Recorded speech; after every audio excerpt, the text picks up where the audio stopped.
have 223 town meeting members present at 7:34. Could you all please stand for the Pledge of Allegiance?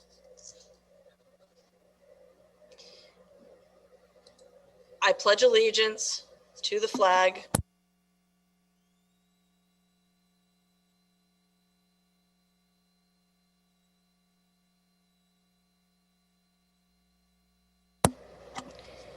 Thank you very much. Will you remain standing for a moment of silence? At this time, let us bow our heads in a moment of silence to honor the memory of our friends who have passed away since our last meeting.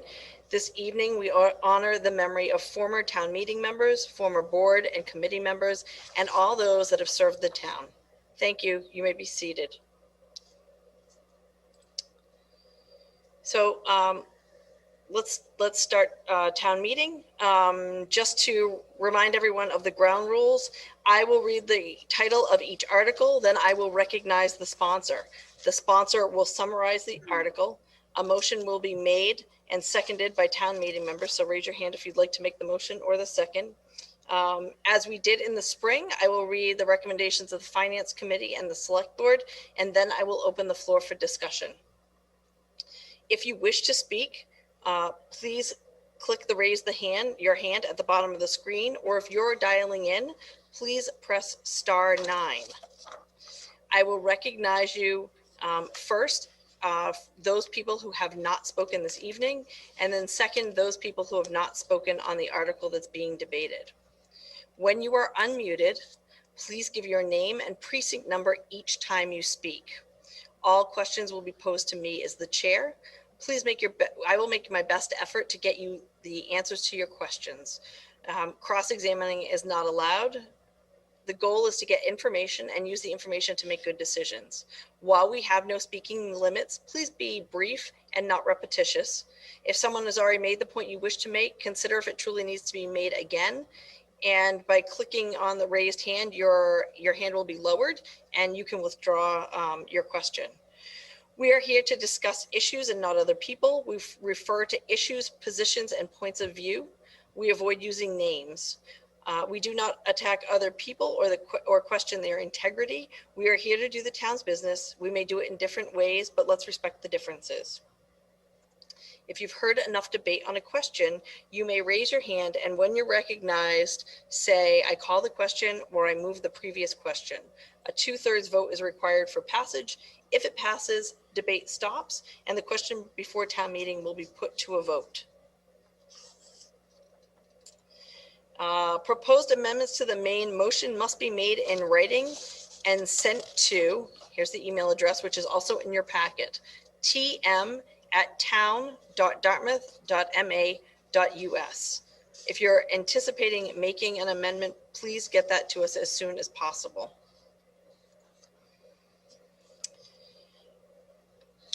When we will be putting the votes up on the screen, when we're ready to vote, you'll have an opportunity to cast a vote and you'll see the question up on the screen. I will do a roll call vote for all town meeting members that have called in, and where there is, I'll do a second round of voting for when there are 2 people on one device. So there are a lot of people to thank today for enabling this town meeting via Zoom. First, I'd like to I would like to thank the Select Board for working collaboratively to help facilitate a remote town meeting and allowing our town's legislature to meet without endangering the health of our town meeting members. We are being assisted by the amazing technology team that we have in town. This team of people has been critical to our success. I can't thank them enough for the time they put into this endeavor and the patience they've exhibited in pulling this together and facilitating the meeting. The technology team includes some members from Dartmouth Public Schools, Jonathan Galashaw, Christopher Branco, Tom Faraz, Jesse Martin, Michael Corville from our town computer services, and Dr. Cynthia Marlin, Peter Chase, David Medeiros, and Michael Moniz from DCTV. So thank you all of our town meeting technical crew. We could not be pulling this off without you. Okay, so I'm going to introduce you to the people on the virtual stage with me. They are first our town council, Anthony Savastano, our town clerk, Sarah Haskell-Aruda, our town director of budget and finance, Gregory Barnes, and our town administrator, Sean McInnes. Next, we have the select board, our chairperson, Frank Gracie, our vice chair, Sean McDonald, select board member, John Harron, David Tattlebaum, and Stanley Mickelson. Finally, we have the 9 members of the Finance Committee who spend hours reviewing the various warrant articles and their expected impact on the town and its finances to be able to advise town meeting. They are Teresa Ham, the chairperson, Gloria Bancroft, the vice chairperson, Louis Garibaldi, Robert Govin, Elizabeth Heide Cooper, Brian O'Hare, Jeffrey Raymond, Adam Silva, and Janine Simmons. Thank you so much for all your hard work. Before we begin tonight, we need to take care of some preliminary motions. You will notice that you'll recognize these motions being presented before you this evening with one exception. I want to draw your attention to Article 7, Charter Amendment, Appointment of the Town Clerk. I want to disclose to town meeting that I have a conflict of interest with regard to this article. Sarah Haskell-Aruda, the town clerk, is my sister. As a result, I am recusing myself and I will not be serving as the moderator for this article. Our town charter provides for the town clerk to serve as the moderator if I'm unable to serve. However, she also has a conflict of interest. And for those reasons, we'll see a preliminary motion that asks town meeting to appoint Anthony Savastano, our town council, as the moderator for Article 7. You will also notice that our first preliminary article tonight will be to approve Zoom as the platform. I'm going to turn the town meeting over to Mr. Savastano at this time to go through the preliminary motions. Mr. Savastano. Do you want to do the first? I think we should do the first motion separately. Yes. Yep. Okay, that the meeting approve in accordance with Section 8F of Chapter 92 of the Acts of 2020, the use of Zoom video conference platform for conducting business in the manner that is provided in the warrant. Okay, so all in favor of us using Zoom as a platform tonight to do the town's business, please indicate by clicking yes or no on the poll that you see in front of you, and I'll give you a few seconds to do that.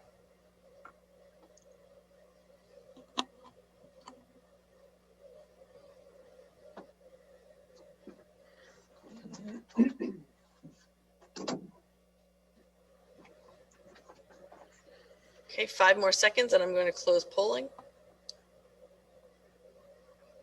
Okay, we're going to end the polling. That motion passes at 7:42.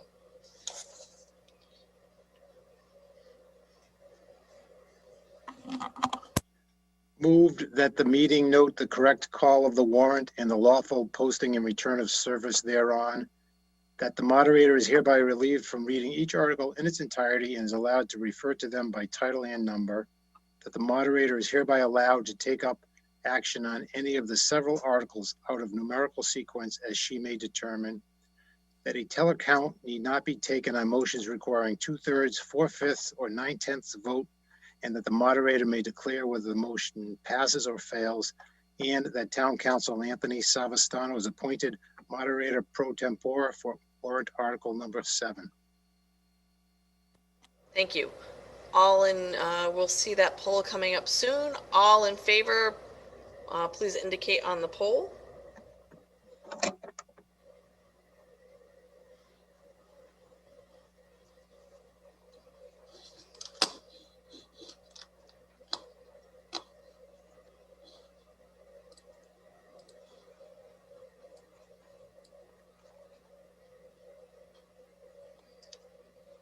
Okay, I'm going to end the poll in 5 seconds. In the meantime, if you are the second person on a device, please indicate if you are in favor of this if you are in favor of a yes vote by raising your hand. Only if you're the second person okay. Only if you're the second person on a device.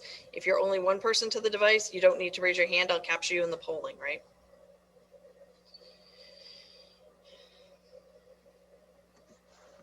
And Ms.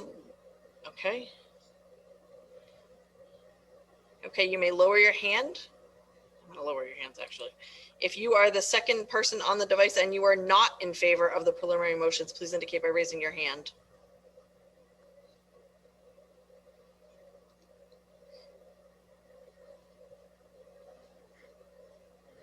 Ms. Lancaster, could you tell me whether you're in favor or not in favor of the preliminary motions? You have to unmute your line. If she press *9, that's how she raises her hand. Okay. If you, Ms. Lancaster, if you press *9, I'm not sure if you did that already. Thank you. Okay. The motions, the preliminary motions pass at 7:45. Article 1. So just to be clear, Ms. Lancaster, you're going to hit *9 when you want to raise your hand to vote in favor of, with a yes vote or a no vote when I call that vote. Okay, thank you. Article 1, Community Preservation Committee FY 2020 Historical Preservation Reserve. Mr. Buddy Baker Smith.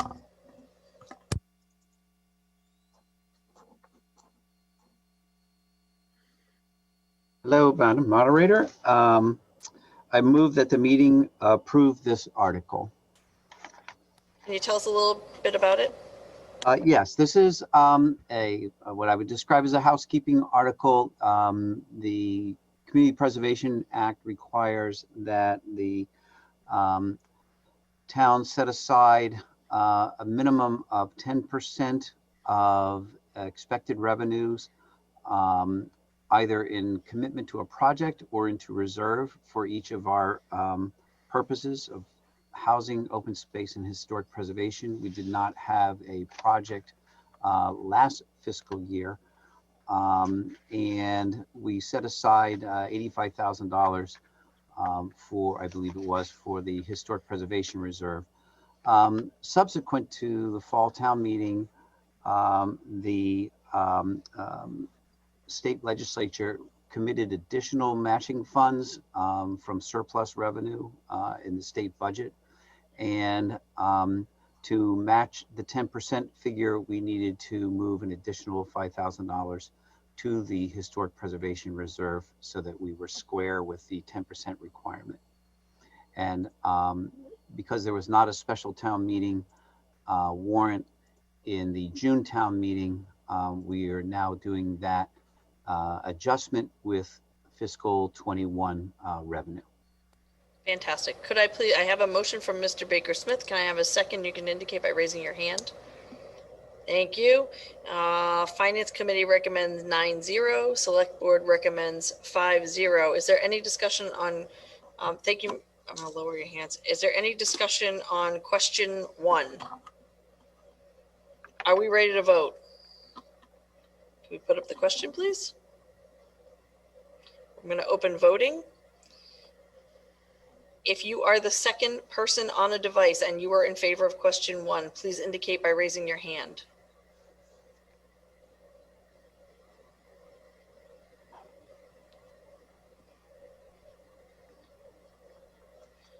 Okay, I'm going to lower the hands of those people who are the second person on the device.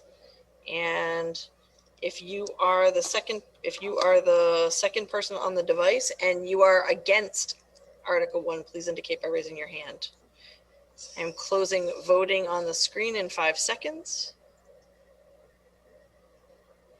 Okay, we are ending voting. Article 1 passes at 7:48. Article 2, Community Preservation Committee, Russell Mills Landing Conservation Project. Mr. Baker Smith. Thank you. I move that the meeting approve this article. This is an open space preservation project that is sponsored by the Conservation Commission. The conservation officer, Mr. Garrett, is available if there's specific questions to the proposal. But essentially, this is an article. The project is to use $300,000 in Community Preservation Act funds towards the purchase of a conservation restriction on a parcel of land in Russell Mills Village. A total of 24.2 acres would be covered by, protected by the conservation restriction. Approximately a little more than 6 acres of this parcel is currently in agricultural use. This conservation restriction will maintain the allowable agricultural use in the property, maintain and preserve the forested sections of the parcel. There will be public trails that will connect with Destruction Brook Reservation across the street. And the additional funds for the project, which will be addressed in Article 3, include a land grant from the state and some additional private fundraising. But this initial part is the $300,000 in CPA funds towards the purchase of the conservation restriction. Thank you. Do I have a second? Thank you. Finance Committee recommended 9-0. Select Board recommended 5-0. Any discussion on Article 2? Mr. Cadero.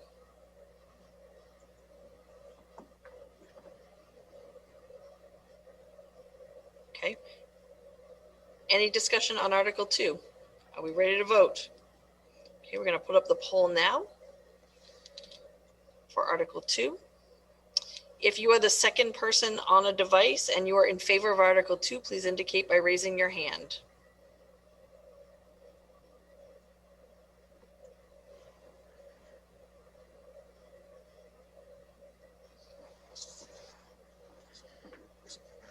Great, thank you. If you are the second person on a device and you are opposed to Article 2, please indicate by raising your hand.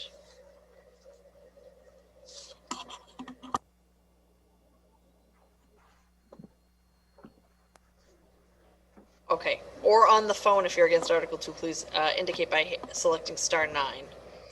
I am closing the poll on the screen. Okay, Article 2 passed at 7:51. Article 3, Russell's Mills Landing Project, grant authorization and approval. Mr. Barnes. As has been mentioned, $300,000 for the conservation restriction will be coming from the CPA that you just voted in Article 2.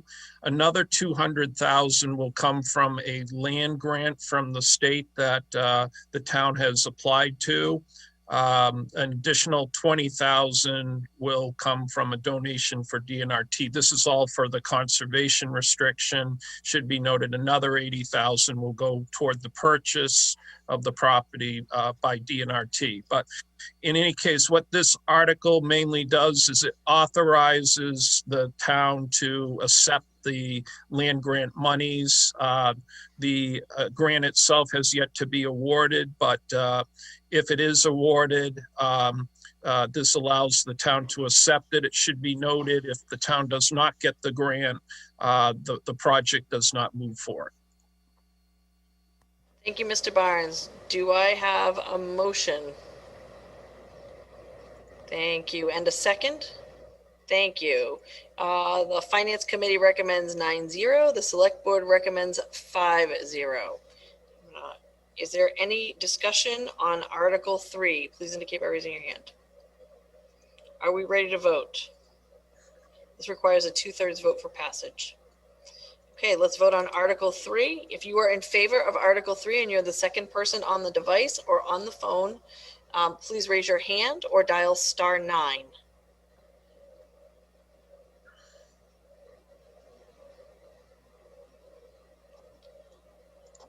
Okay, if you are the second person on the device or on the phone,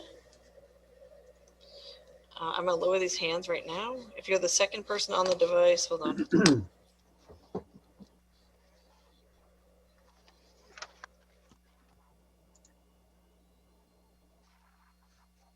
If you are the second person on the device or on the phone and you are opposed to Article 3, please indicate by raising your hand or dialing *9. I am closing the polls in 5 seconds. There you go. Okay.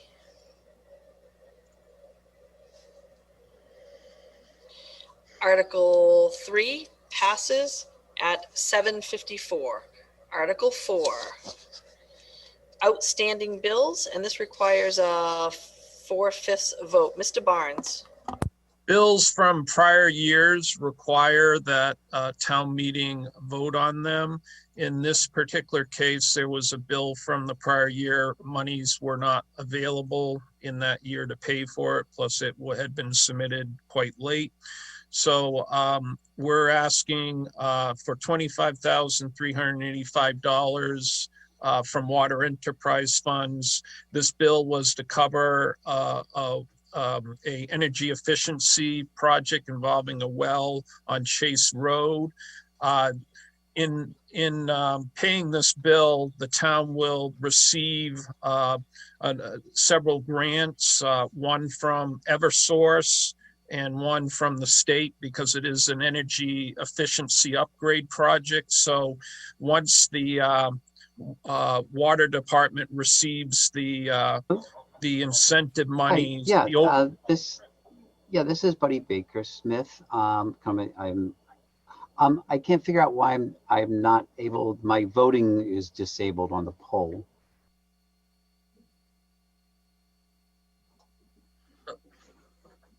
Am I supposed to speak or? Yeah, you're all set. Sorry, go ahead. Yep. Okay, so once the town receives the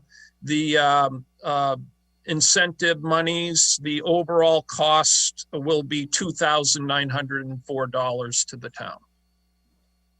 Fantastic. Do I have a motion?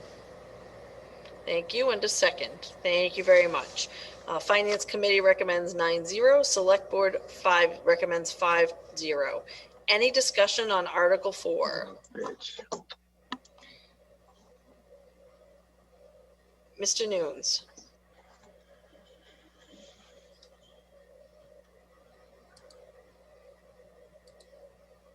Mr. Nunes, go ahead. You have to unmute, Mr. Nunes. Sorry, my apologies. No problem. Through you to whomever, a couple of questions. Number one, I mean, how did we miss a $25,000 bill by not encumbering it? And then number two, it was just mentioned that there were no funds available to pay this. So why was it even allowed to be purchased? Mr. Barnes, can you help us with those? We did not know at the time the bill had not been submitted, so we weren't aware it was outstanding. Again, we received it late, so we were limited in our options. But once again, the overall cost to the town is $2,904. That's not my question. I understand what you're saying the net is. Well, my question is how did somebody not realize that we had not gotten a $25,000 bill that needed to be paid? That's all I'm trying to figure out. Thank you. I can only say, again, we received it late in the process, and you know, we obviously try very hard to get all bills submitted in a timely fashion. This is one bill out of a budget of $110 million. Unfortunately, this one was missed. I think the fact that there was an incentive amount involved in it, I think people may have looked at it as a $2,904 bill and not a $25,385 bill. Thank you. Anything else on Article 4? Are we ready to vote? We're going to put up the poll. Mr. Griffiths. Go ahead and unmute yourself.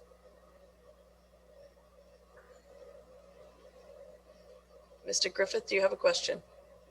No, I do not. Okay, your hand showed up. Okay. If you're ready to vote, we have the voting on the screen. If you're the second person on a device and you are in favor of Article 4 or you are on the phone, please indicate by raising your hand or dialing *9.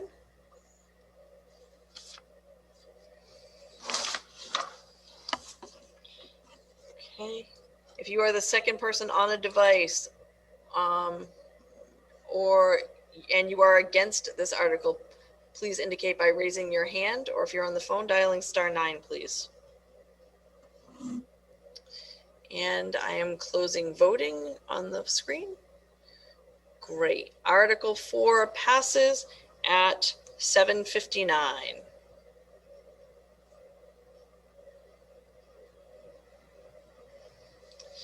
Article 5, transfer from Waterways Management Enterprise Fund. Mr. Barnes. Last fiscal year, late in the fiscal year, the Waterways received a competitive grant from the Seaport Economic Council for purposes of funding an economic feasibility study of a proposed small boat marina dockage at Dyer's Landing. In order to move forward, there needed to be a matching component of $16,000 from the town. Given the not expecting the grant, the monies were not available in the Waterways budget. Hence, it was reviewed by the FinCom. The FinCom voted to take $16,000 from the reserve fund to fund the matching component. However, as is typical in situations where the general fund subsidizes the enterprise fund, the general fund in effect is asking for the money back. So this money would transfer the monies back from Waterways to the reserve fund. Thank you. Do I have a motion and a second? Thank you. Finance Committee voted 9-0 in favor. Select Board voted 5-0 in favor. Any discussion on Article 5? Are we ready to vote? Okay, let's vote on Article 5. If you are in favor of Article 5 and you are the second person on a device, please indicate by raising your hand or dialing *9 if you're on the phone, please.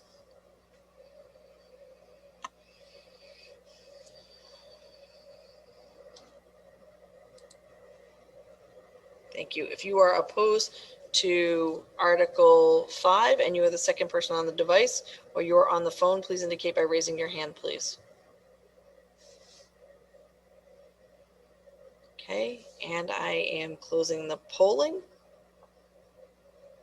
Thank you. Article 5 passes at 8:02. Article 6. Article 6 is acceptance of Capital Planning Committee report and funding for fiscal year 2021 capital plan. I am going to read down the list of proposed expenditures. If you want to put a hold on anything, please indicate by raising your hand, and I will go back and we can clear the holds that way. Okay, so the beginning with Town Hall electric sign, $34,500 from the surplus fund.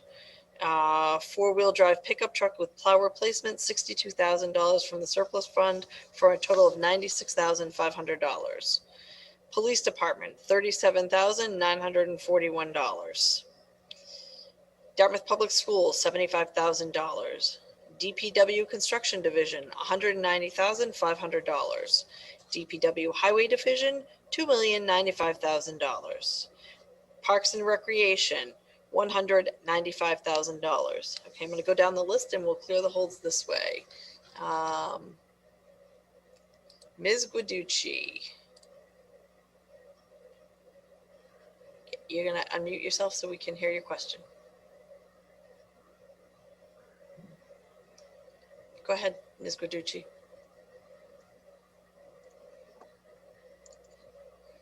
I believe you're unmuted, but we're having trouble hearing you.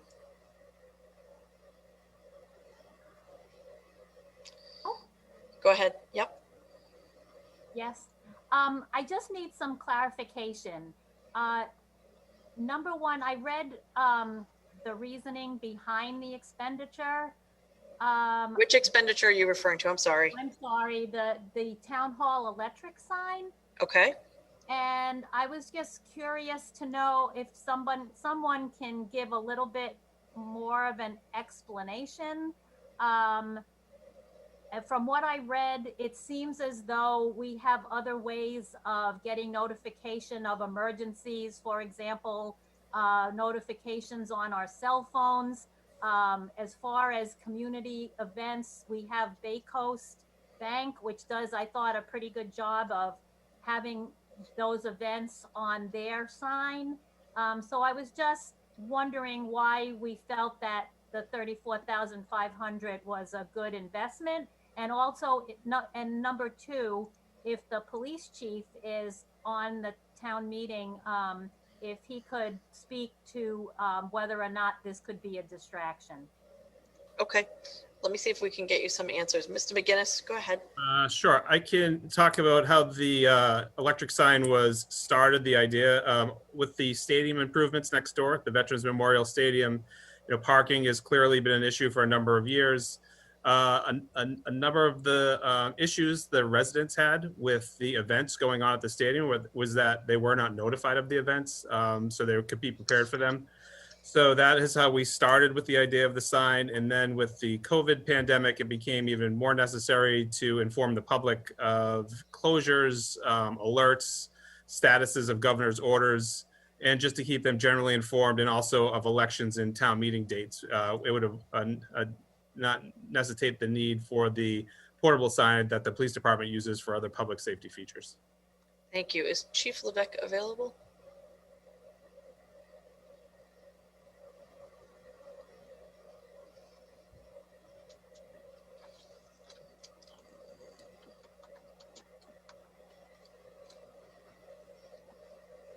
Sorry, I'm here. I'm trying to unmute him. Okay. Can you hear me? Yes, we can. Go ahead. Okay.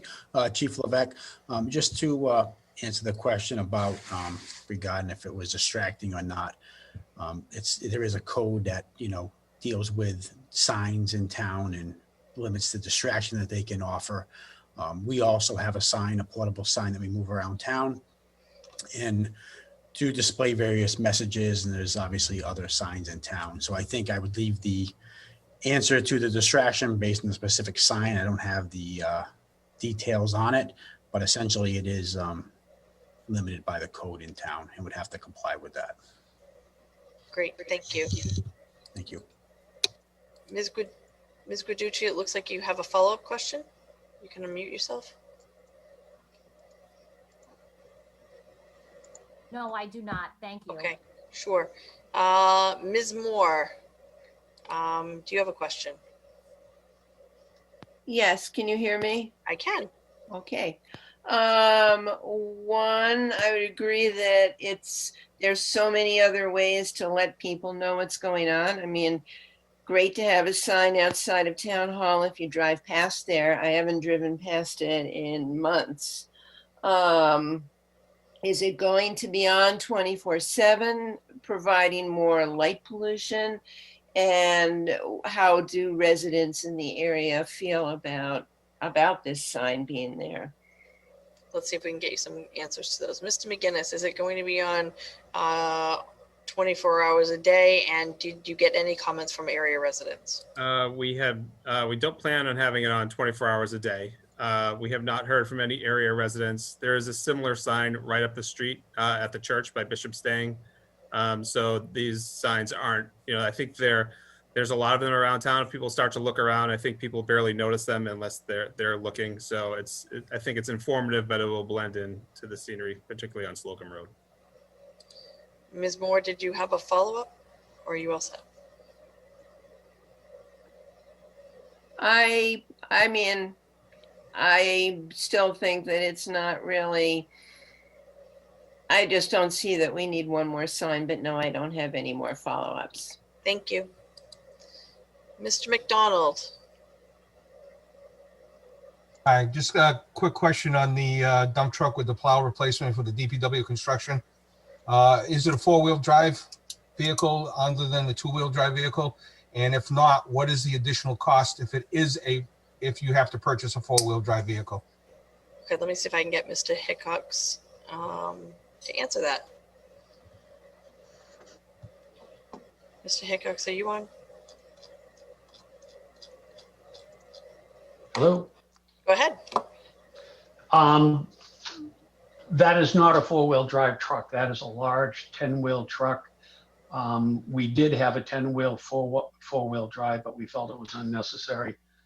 So I don't have the cost, Sean, for, to upgrade that, but we felt that size truck, 73,000 GVW truck, does not need four-wheel drive.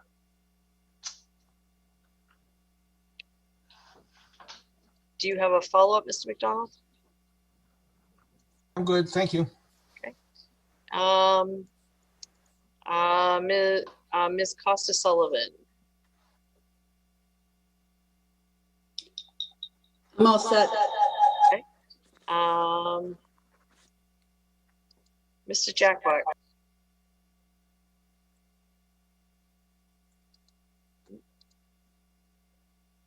Hi, I'm looking at the DPW Highway Division, and my question is in regards to the street sweeper replacement. I'm just curious, how often is it that we use that on an annual basis? And is there a less expensive option where we could either rent that or borrow it from another community? Because in my opinion, $295,000 is a significant amount. Okay, let's ask Mr. Hickox. Mr. Hickox, can you help us with that? Sure. So we're required to sweep every street in town 2 times a year as part of our federal stormwater permit.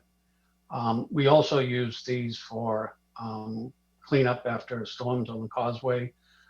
We do other areas more frequently, but yeah, they're a high maintenance vehicle, piece of equipment, and the piece we're replacing is, I believe it's 28 years old.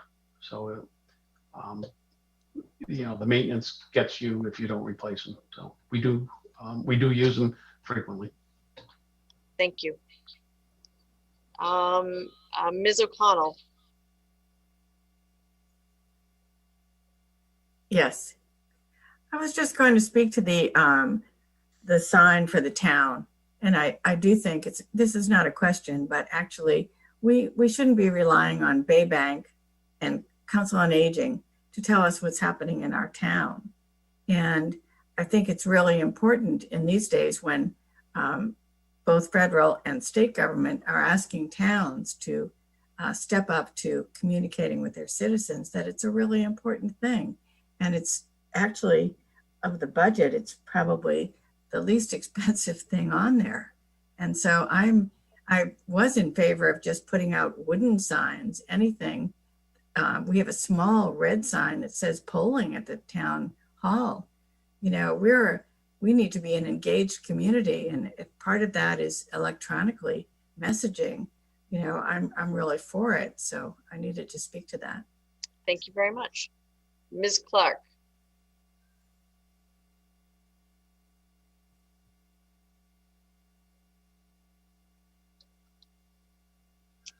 I'm sorry. Regarding the town electric sign, would you please confirm whether or not it is mobile or permanent? Sure. Mr. McGinnis, can you help us with that? Yes, it is a permanent sign. Thank you. Okay. Mr. Murphy.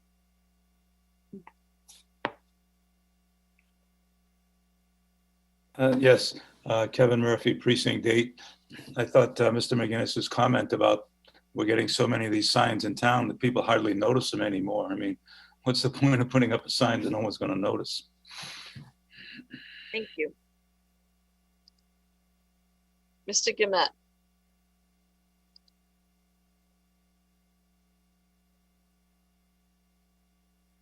You're going to have to unmute yourself, please, and then state your precinct and name, please. Mike Guillemette from Precinct 4. Is this sign going to be on emergency generator in the back? Because if it's an emergency, you're going to need that. So, Mr. McGinnis, can you help us with that? We can look into that and providing that as part of the installation, yes. So it's additional information, additional monies, if it isn't. We would have to determine that. I'm not sure whether the power source from the building to the sign is already on generator. It may be. We would have to confirm it. Great. Do you have a follow-up, Mr. Gilmet? You're gonna have to unmute. Okay. Are we ready to vote? All in favor of Article 6? We're gonna put up the poll. All in favor of Article 6, please vote via the poll. If you are the second person on a device and you are in favor of Article 6, please indicate by raising your hand or dialing *9.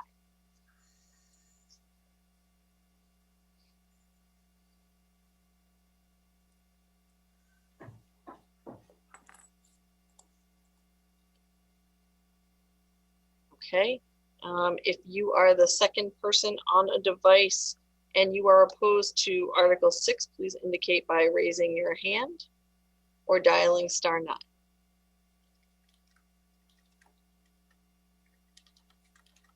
And we are closing polling. Okay, Article 6 passes at 8:15.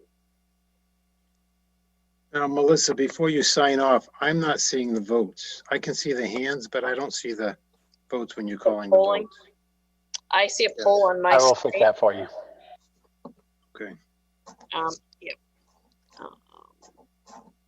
So Article 7, Charter Amendment, Appointment of Town Clerk. I will be turning this over to Attorney Savastano. Go ahead. Yes, and I will recognize Sean McGinnis. Yes, thank you. With the unexpected retirement of the town clerk this past summer, the town was left in a precarious position of conducting an important state primary and presidential election with anticipated record turnouts. Coupled this issue with the Secretary of the Commonwealth's implementation of mail-in voting, in addition to early voting and election day voting, the need for a cohesive, organized town clerk election operation was vital. Furthermore, the roles and responsibilities of a town clerk's office have increased in scope and complexity over the years.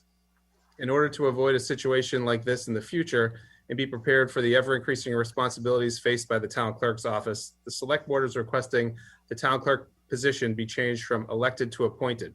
Some other reasons for this are as follows. This is a technically challenging position, so selection would be based on ability and experience and not popularity. The position is subject to a performance review process and can be held accountable should they be underperforming rather than voters having to go through a recall. No residency requirement, which will result in a larger, more qualified applicant pool. Not having to run for office and go through the election process will not deter qualified individuals from seeking this position. Individuals can be required to maintain professional qualifications and technical skills. The position is part of the town compensation plan and correctly classified with qualifications and job specifications accounted for. It allows for succession planning. Should the town clerk resign, the assistant town clerk could be appointed to the town clerk position without having to live in town and successfully win an election. The clerk can focus primarily on the job tasks rather than having to take time and run for office every 3 years. There will be a set schedule of work hours. Responsibilities can go beyond what is mandated by the state of Massachusetts. It can include a job description created by the town, which would allow for more collaboration and teamwork between departments.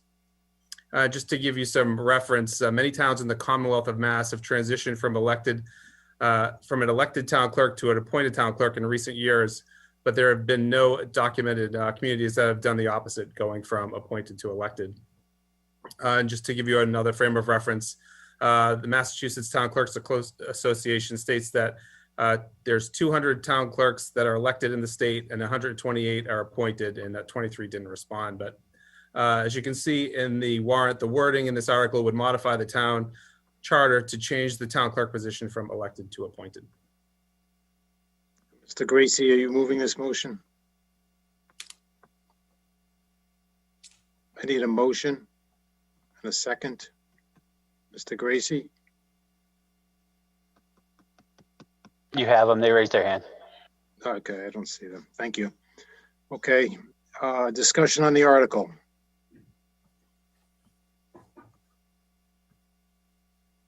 Anthony, do you have your list of attendees open? Yeah, I'm getting to that there. Yep. Okay. Enid Silva. Enid Silva. I see your hand up. Your mic is on, is off.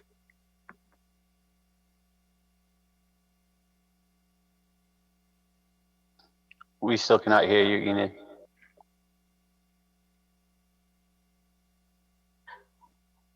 Okay, I'll come back to her. Laura Stone. I just wanted to make a comment as a former select board member. This has been something that has been discussed for a long time in terms of progressing the town forward. Sean, I appreciate the comments that you made and the preparation that you just shared with town meeting members. I feel very strongly that this is a position that we're ready as a community to make appointed so that we can pivot and make the kind of quick decisions that are required for a community of our size. Kevin Lee. Kevin Lee. Your mic is on. Your hand is raised. Okay, I will go back to Enid Silva. Enid, can you hear us? Do you wish to speak? Your hand is raised.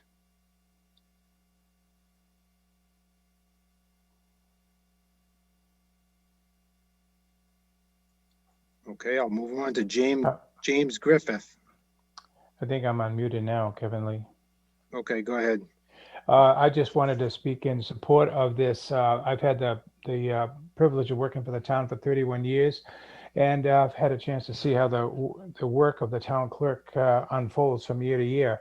There's an awful lot involved. We have sort of an image of the town clerk as a quaint position, but it's an enormous amount of work that has changed over the years, and I applaud the town for considering making this a professional and an appointed position. I think that would be best for the town overall. Thank you. James Griffith. Jim Griffith, Precinct 2. I appreciate Mr. McGinnis's explanation of the meaning behind the warrant item. I have read the description and I believe I understand the basic parameters of this, and I am convinced in the opposite direction. I think the town clerk should have his or her own standing and should continue to be elected. Okay, let me try Enid Silva one more time. Enid, are you there?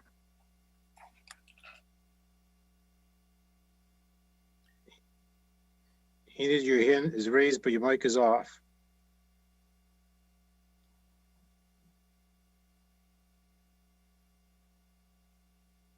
I think unfortunately she must be having problems on her end with her microphone. Okay. I will recognize Kevin Murphy.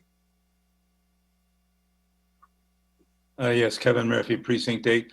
Do we have any idea what the difference in salaries may be from the elected to seeking a permanent position, an appointed position?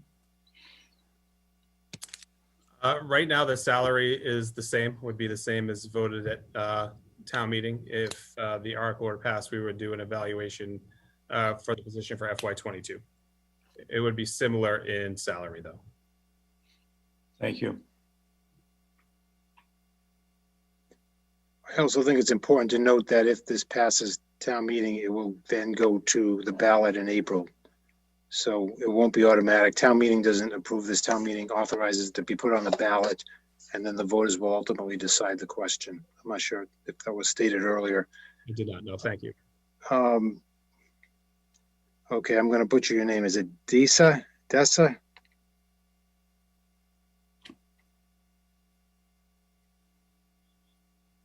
Hi, this is Jeff Kinder, Precinct 9. I'm just wondering if there's a time limit for the appointment or a term limit for an appointment.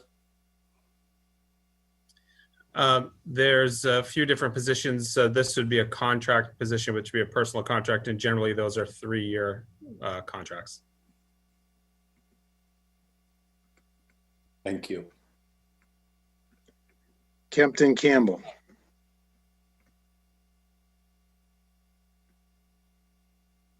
Yeah, hi. Kenton Campbell, Precinct 8.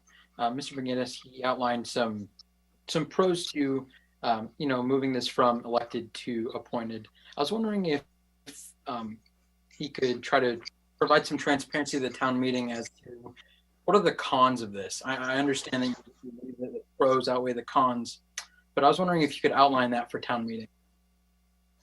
Sure. So we did pull together some cons. An appointed individual may not have historical knowledge of the town and its voters.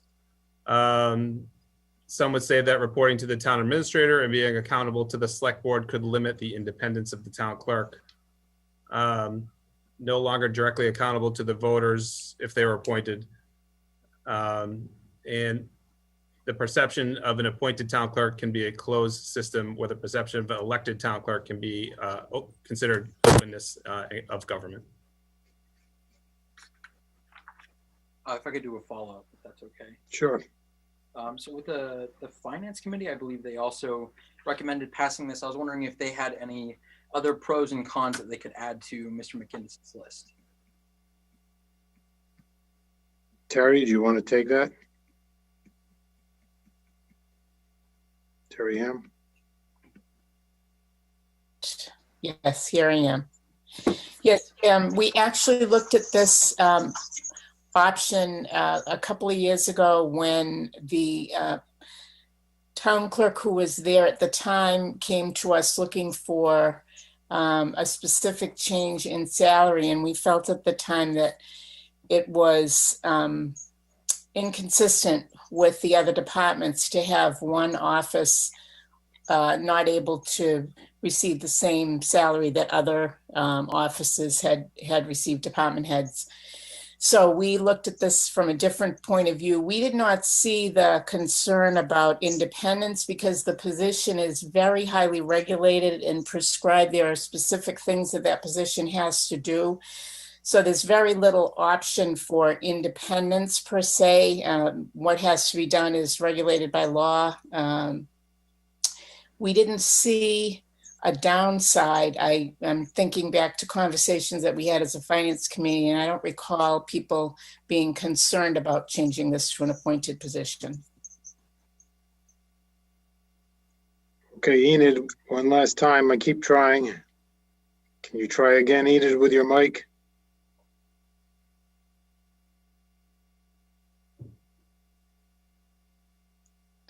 Ian, if you want to call the technical support line, then we can try to help you out. Okay, David Tattlebaum.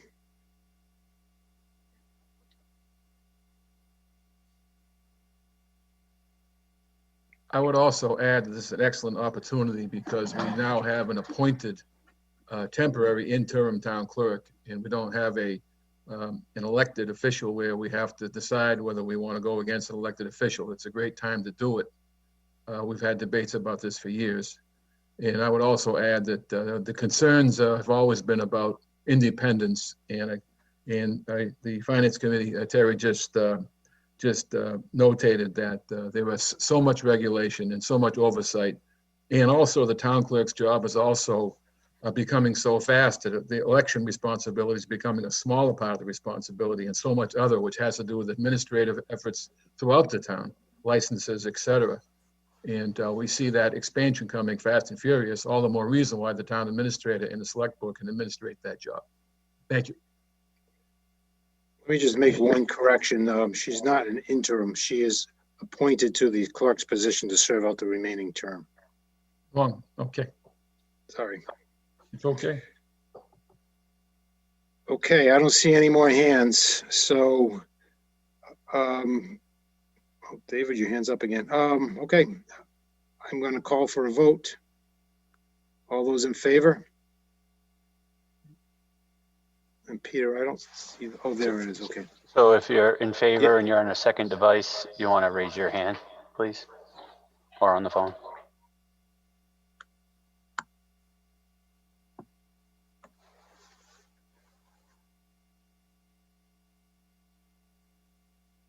Okay, the motion passes. at 8:29 p.m. Hold on, we need to ask for anyone on that wants to raise their hand. Oh, I thought you told Opposed them to it. to. No. I only see one hand raised. I'm Yep. sorry. Okay. Anybody that wants to raise their hand? In opposition. Oh, okay. Oh, I thought it's showing no votes already. Okay.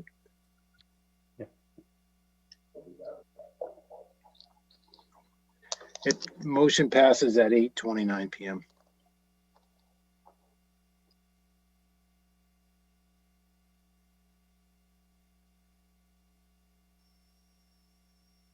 Great, thank you. Article 8, lease or sale of Reed Road property. Mr. McGinnis. Yes, thank you. So this is being presented by the select board with the option to lease or sale of 2 parcels on Reed Road. One is lot 1 on Assessors Map 171. The other is lot 21 on Assessors Map 162. This would be for a lease of not more than 30 years or sale of the property for active or passive recreational purposes.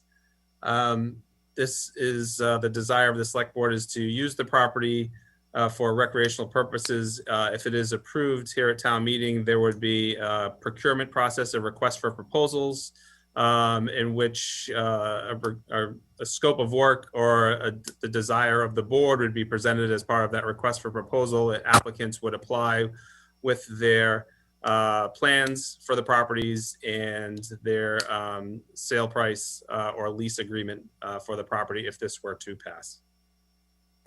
Thank you. Do I have a motion? Thank you. And do I have a second? Great. Finance Committee voted not to recommend 9-0. Select Board voted to recommend 4-1. Any discussion on Article 8? Mr. Mickelson. Yes, thank you. The question is quite simple. I think there's been a lot of talk about this, but the question is either yes or no. The discussion is not about what might happen if it is voted yes. That would be at another time. FinCom did unanimously vote against it. It's interesting if we've got a piece of property there that's worth about $1 million. I don't believe personally, and this is myself, not just as a select board member, but as a town meeting member, that we should not allow the town to sell any assets at this point. We have so few assets as it is. I think we should hold on to them. And I'll give you a couple, two. You've muted yourself, Mr. Mickelson. Okay, now? Yes. Okay, I'll give you a couple of examples of one property sold and one property not. We had a piece of property sold on Clarendon Street. We could have used that property now, many years down the line, but we were in a hurry to sell it. And we could have used that for our street parking for the Veterans Stadium. That wasn't a good outcome because we were in a rush to judgment. But I can tell you something more positive that we did not sell, and thankfully we did not, the police station. We have a beautiful brand new police station. There was lots and lots of talk over the years to sell that building. We wouldn't have that gorgeous building today. We'd still probably be looking for it. And if we did build a building, we most likely would have had to pay for the property. That's not good. We shouldn't be selling assets the town owns. We really should not. It's that simple. If we do, I believe that we rue the day that this land grab goes forward. I would vote no. Again, I'm the only one on the board that did vote no. Thank you. Thank you, Mr. Mickelson. Ms. Guiducci.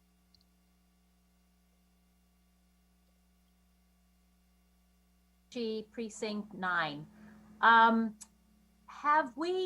I know that there's a lot of talk about a recreational facility. Have we exhausted all of the land at the parks and trails? That was my number one question. Sure. Let me see if we can get you an answer to that. Who'd like to take that? Mr. Lancaster or Mr. McGinnis? Mr. Lancaster, go ahead. Hi, Tim Lancaster, Superintendent of Parks, Director of Recreation. The regional park facility is very nearly at a built-out capacity. Those of you, like as Ms. Gaducci, that have been around since that was constructed, may recall that facility was built as almost a bunch of small fingers throughout wetlands. If you look at it from the map, you'll see that different items kind of finger off of the main roadway going in, because the majority of that facility is considered wetlands. There's only one very small section left that would not be sustainable for any type of structure, that's for sure. So that's kind of where we are with that site at this point. Thank you, Mr. Lancaster. Ms. Keith. Hi, I'm extremely concerned about the and or sell. I am agreeing with the fact that I don't think we should be just selling our assets vicariously like this. There's also a significant wetland issue that needs to be examined there. And I would vote no on this primarily because of that or sell aspect of Article 8. Thank you. I can speak as to why it was done in the alternative. I was asked to create an article to allow the select board to sell it for recreational purposes. And one of our concerns was, how do we structure this?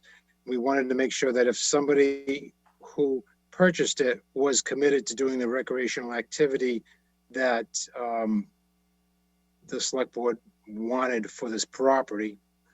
We don't know exactly what that is yet, but by adding in the lease language, that would allow the select board to enter into a lease for a period of time during which the successful bidder would commit himself or herself or itself for a period of time doing a minimum amount of construction, so that it was clear that they were going to fulfill their obligation of recreational activity. It was just an option that's written in there, adding the lease option. It doesn't mean the select board is necessarily going to use that lease option. It would be a lease with an option to buy. And that's the reason we added the lease language in there. That's exactly what I object to, is selling the land with an option to buy. That's town land. It should remain town land. We have very, very little conservation space.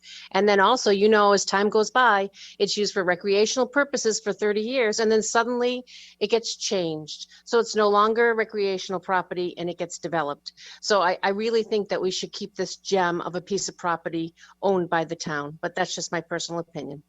Thank you. Mr. Rodrigues. Yes, thank you. Under Article 2 and 3, we spent almost $1 million for development rights, conservation rights, whatever you want to call it, open space. Why are we spending $1 million for that? Now we're going to try and lease or sell this. We don't know what they were selling for. And based on emails that I've received, it seems that Burgo Basketball League is planning on occupying this space. Is that true? And basically, I would vote no on this article. So let me get you some answers to your questions. Mr. McGinnis, can you answer those? I can answer. So Mr. Burgo was into the select board meeting a few months ago, presenting some conceptual plans for the property, which prompted the select board to think that this was a viable solution for selling for recreational purposes. As I mentioned, there's not a guarantee that the Burgo company would be the successful bidder on the project. There's going to be a formal request for proposal. The proposals will be evaluated by a team and ultimately approved by the select board. So there could be a number of bidders. There could be one bidder that present their proposal, so that we don't know who is going to be there. Thank you. Mr. Nunes. Precinct 6, Curtis Nunes. Can you hear me? Yes, we can. Okay. I just want to give my opinion. I have some mixed feelings here. I think in these meetings, we vote everything in that costs us money, and everybody likes to vote things down that make us money. That's one side of how I feel. But my stronger feeling is a couple of speakers ago, this is too vague. The lease option should not have been added. We all know what's going to go there if this passes, and I don't have a feeling either way on that. But it is an asset, so that needs to be you need to know what that land's worth. Being the real estate industry, that would be my first go-to: is what is that land worth to the town or to anybody as an asset? And it's just too vague here, and I don't even know what the wording comes to with the 30 years and then 50 years, and I don't really need an explanation on that. But I'm against this for the most important issue is it's too vague, lease and or sell, 30 years, 50 years.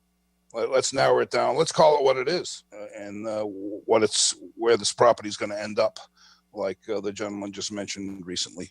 Thank you, and I'm against this the way it's worded. Thank you, Mr. Nunes. Mr. McGinnis, just for clarification, my understanding is that if town meeting were to approve this, there would be a public process. And while perhaps Mr. Burgo is interested in using this property, it would be open to a broader swath of applicants. Is that true? Correct. So part of the request for proposals that the town would issue would stipulate the types of activities that they would like to see in that area. For example, if they wanted to see baseball fields or soccer fields, or if they wanted to have a walking track. So that could all be part of the request for proposal of what the town is seeking.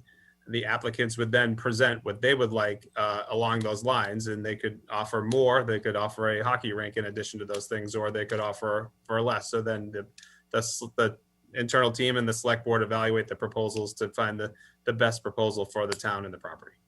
Fantastic. Thank you. Mr. Lancaster.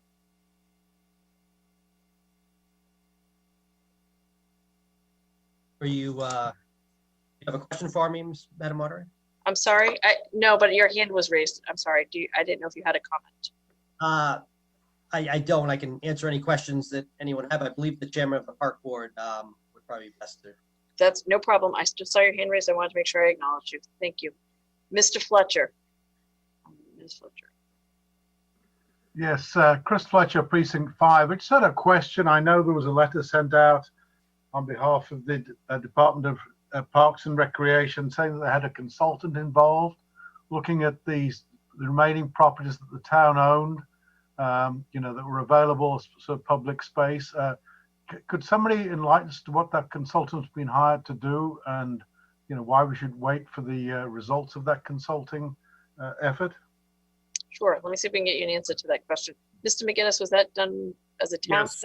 So at the spring town meeting last year, as part of the capital plan, there was $45,000 committed to do a feasibility study for a community center. The community center would include recreation activities, as well as council on aging. The purpose of the feasibility study is to evaluate programming offered by the town through both recreation and the council on aging, and size of facility based on the needs of the community and those two entities, along with adult recreation programs.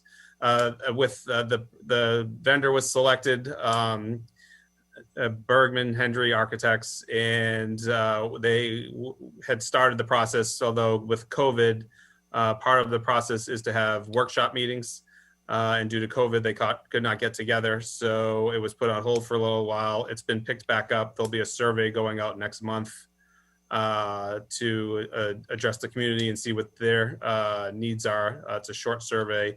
And then after later in the winter, it's anticipated that hopefully we can start having some in-person workshop meetings to pick up the process and hopefully have it finished by June. Thank you. Mr. Dabney. Yes, given the significant... Will you help me by stating your precinct and your name? I'm sorry, Fred Dabney, Precinct 9. Thank you. Given the unanimous disapproval by the Finance Committee, I was wondering if they would like to elaborate on that. And I'm assuming that that was because of the fact that this study had not been completed, but I would like to hear from them. Sure, let me see if I can get someone to speak to that. Ms. Ham, would you like to speak to that, or somebody on your committee? Yes, I will. And then if there's somebody else who would like to speak on the Finance Committee, they can put their hand up.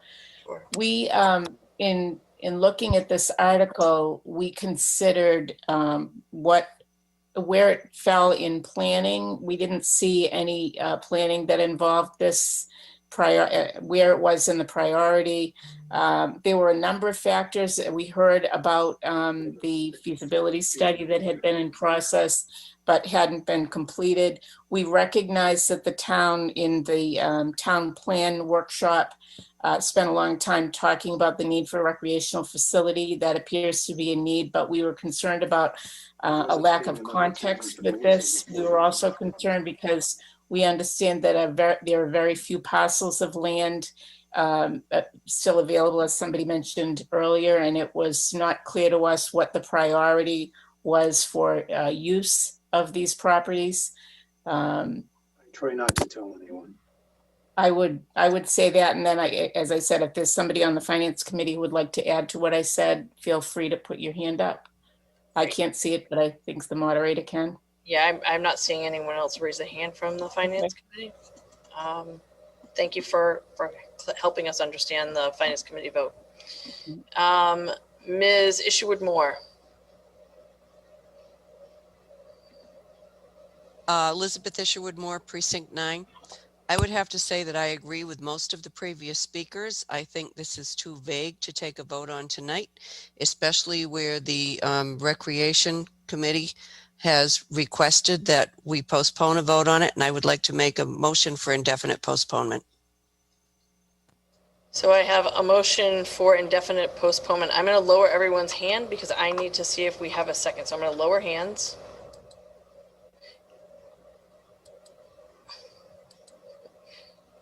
Do I have a second? I'm assuming that if you're raising your hand, you're a second. Okay, so I have a second. Do we, let's vote on indefinite postponement. So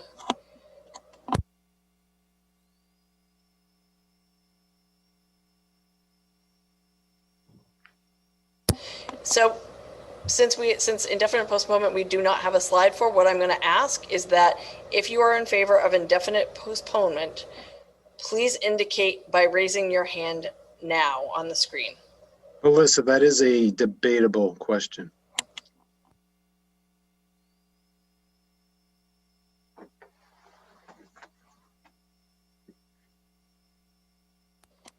Anyone? So I'm going to lower hands again. I know this is a little bit cumbersome in this environment, but I'm going to lower your hands.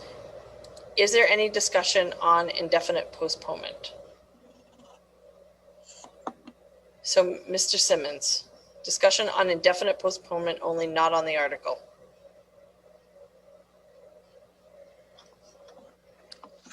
No, that was taking my hand down a little too slow, Melissa. Thank you. No problem. Thank you. I know it's a little cumbersome. Mrs. Miller, discussion on indefinite postponement only, not on the article, please. I would say I want to vote on the article this evening. I have some serious questions that I haven't been able to ask. I realize you have a lot of people to call on, and I probably raised my hand towards the end of you calling people. But I think there are some things that the town meeting should hear. And I'm against indefinite postponement. A feasibility study has been done by this town. It was paid by the CBC about 5 or 6 years ago. And why hasn't that feasibility study been used? And where is it? And why was it never turned back to CBC? Okay, so on indefinite postponement is what I want. We can go back to the article. I understand you've been raising your hand. I have a lot of people in line who wanted to discuss this article.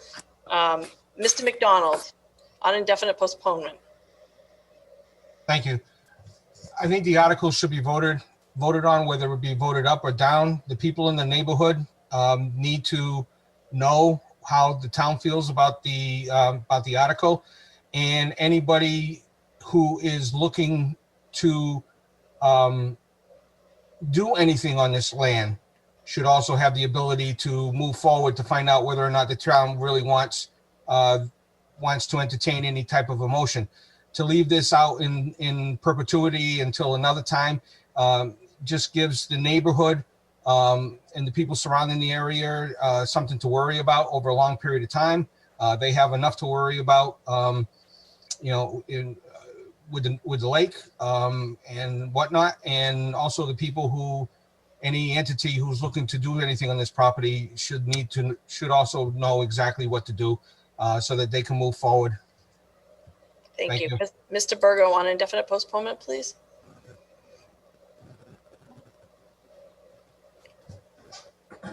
Mr. Burgo, just unmute yourself, please. Yeah. Okay, maybe you're. Mrs. McDonald on indefinite post. Oh, Mr. Burgo, go ahead. I'm sorry. Yeah. I would like to know if we can get a vote tonight. I mean, I want to speak on the article. I'll wait until after all this is over. I think we should present everything before this is put in the back burner. We've been waiting a long time for this. And all I think is that we should go forward and vote on this tonight. And I'll speak about, I'll get back to you as far as what I want to say, as far as what's going to go there. Yep. Thank you, Mr. Burgo. Mrs. Thank you. McDonald on indefinite postponement. You're going to have to unmute, please. Mrs. McDonald, would you like to speak on indefinite postponement? Please unmute if you would.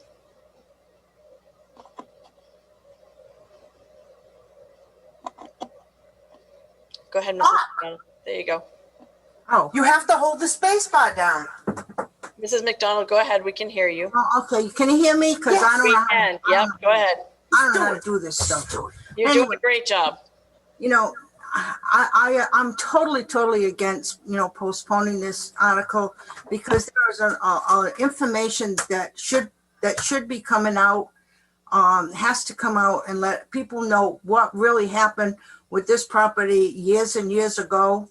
The town was willing to sell this property for housing, and now that went kaput. Okay, so now we got somebody who's willing to come and put a recreational facility on it. Okay, that's going to spend a lot of money and have taxes, pay taxes. So on indefinite postponement, and I'll get back to you on the Definitely against postponing this article. Thank you. Mr. Simmons, on indefinite postponement, not on the article, please. Still having problems with my phone, Melissa. Sorry. That's okay. We're hearing you. Go ahead. No need to apologize. No, I'm all set. I had nothing All to say. set. Okay. Fantastic. So our tech team has done a great job and they've put a poll together. It looks like I have no more questions, no more comments on indefinite postponement. So we're going to a vote on indefinite postponement and the poll is going to come up now. If you are the second person on a device and you are in favor of indefinite postponement, please indicate by raising your hand now.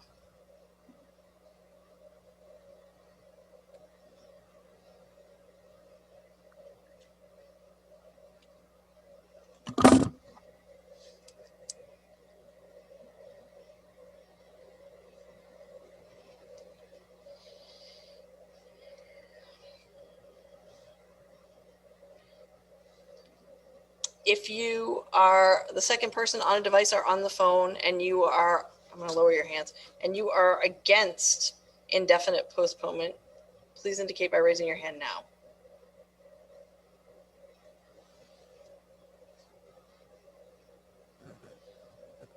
Okay, I'm closing the polling. And the motion for indefinite postponement fails at 8:53. We're back on the main motion. Is there any further discussion on the main motion? Mr. Lee. Go ahead, Mr. Lee. I think you have to unmute yourself, please. Kevin Lee, Precinct 6. I was on a committee 20 years ago. We went all over southeastern New England looking at recreational facilities. We had some ideas about where it might go off Upper Reed Road.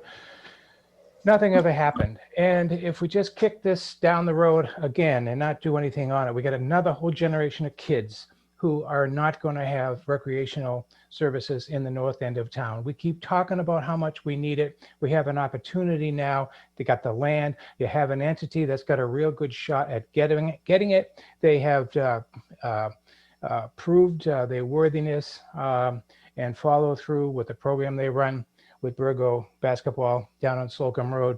I don't see why we don't look at this as a real opportunity. Sell it, town gets some money, young people will get a facility, senior citizens get a place to use during the day. It's a win-win. I don't know why we keep on stalling with this year after year after year. Thank you. Thank you. Mr. Cunha.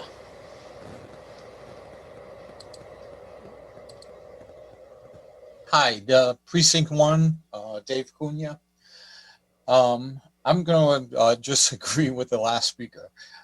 We have very little in the north end for recreational use, and in the town we have very little indoor recreational use.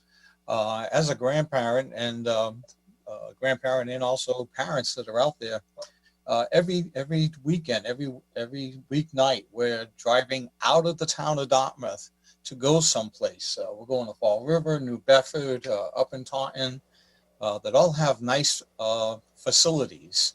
And there's no reason why we can't do that here in Dartmouth. And now we have an opportunity to do it. And as he said, 6 years ago, they were trying to do it. This is the time to do it now. The kids have nowhere to go. We always talk about the children. We want the children to get what they need. And this is something that they need.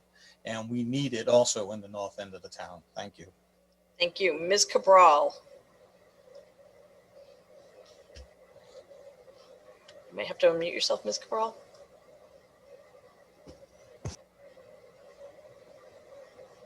So we've opened your mic, but you have to unmute. There Okay. Yeah. Okay. Margaret Mary Cabral, Precinct 1. I'm also in favor of this article for the children and for the older people, particularly living in the north end of town. For years, we've been taking our children down to the south end of town through the jungle of Fons Corner traffic to participate in the different sports and everything. And as we age, we always had to go down to the Council on Aging through that same traffic. So providing some active and passive recreational area up in this end of town would be good for everyone. And I would like to see the land isn't all going to be taken for this purpose. And I'm not impressed with the park department sending out that letter to tell us to wait. I've been on 2 committees in this town and we had to wait, and waiting for things costs us time. I would like to see this project go ahead. Thank you. Ms. Roberts.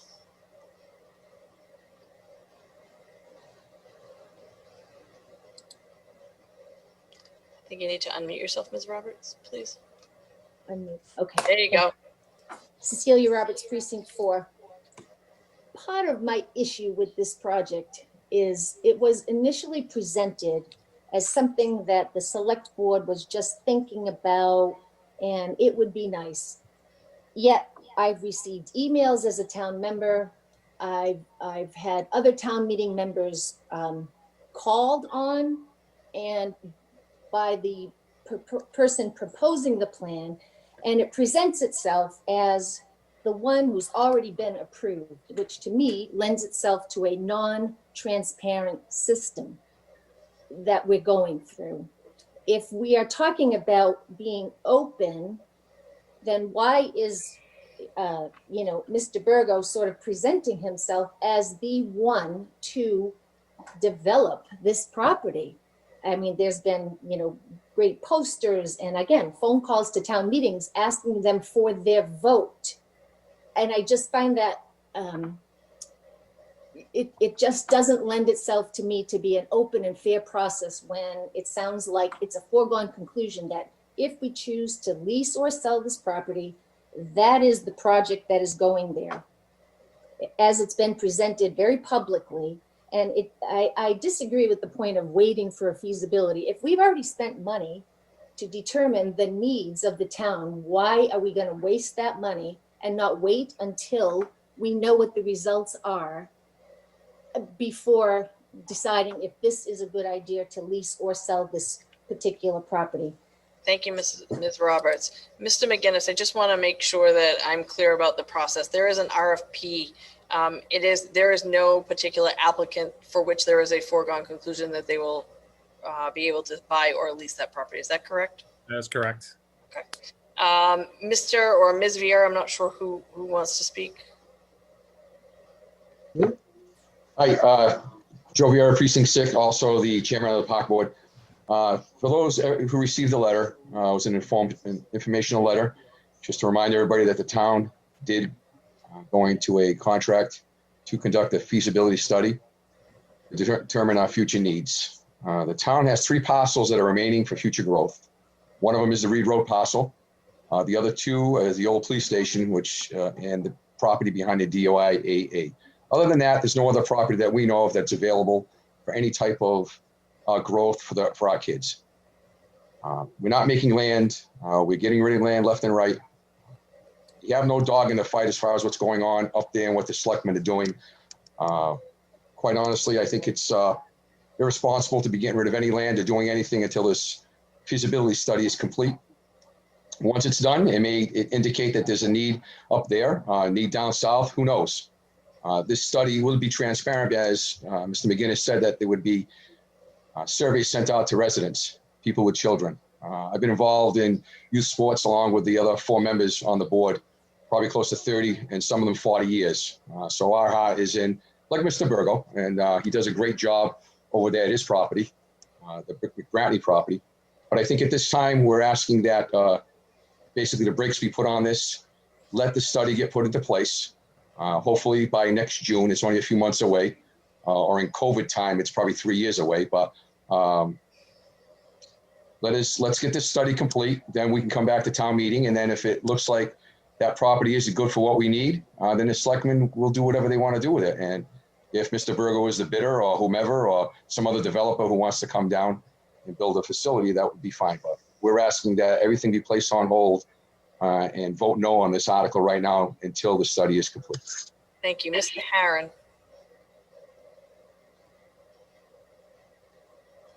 To keep this done. Thank you. As a select board member, I voted in favor of the.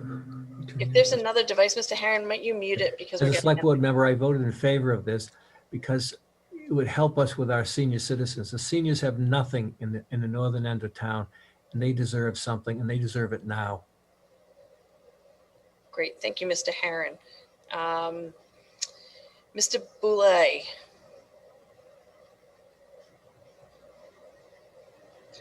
Yes, hi. My name is Bob Boulay, Precinct 9, past president of Dartmouth Youth Soccer and still a current board member there. We have an opportunity here. We're constantly looking for new fields. All the different organizations in town are always looking. We have to go outside the town to find places to do our. Anyway, we need to do something here. We've got a guy who's willing to move forward, Mr. Burgo, and he's done an excellent job down in Slocum Road at the McBratney property. I just see no reason that we sit on this and wait for another study. We need to move ahead, and if we've got somebody, and whether it's Mr. Burgo or somebody else, but let's develop this piece for recreational purposes, and it's for the youth in town. And again, land's disappearing, so we need to preserve this for the youth organizations in town. Thank you. Mr. Lake.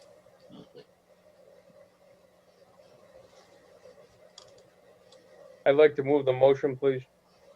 So before us, we have a motion to move the question. So I'm going to ask everyone to lower their hands. So what this means is if you vote in favor of moving the question, then we go to vote on this motion and we stop debate. If you vote against moving the question, then debate will continue. It's a simple majority vote. So all in favor of moving the question, please indicate by raising your hand.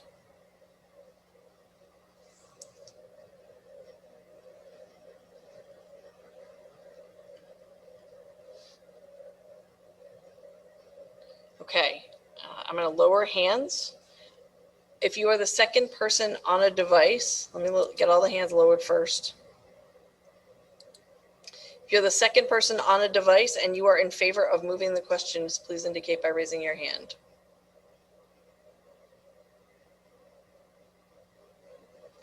Okay. I'm going to lower hands. If you are opposed to moving the question, please indicate by raising your hand.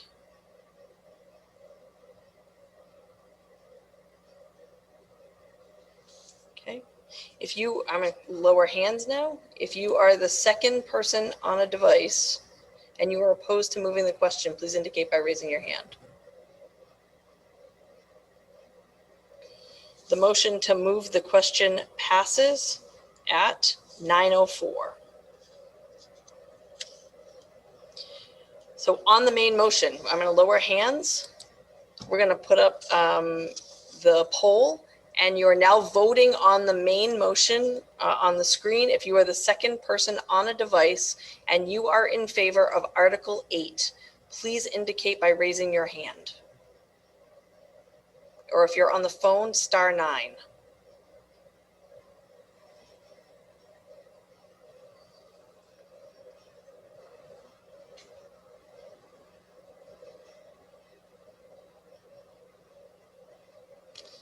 If you are, I'm going to lower these hands. If you are the second person on a device or you are on the phone and you are opposed to Article 8, please indicate by raising your hand.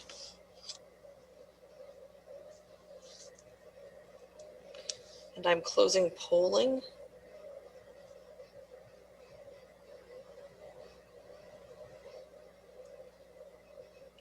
Article 8 fails at 9:05.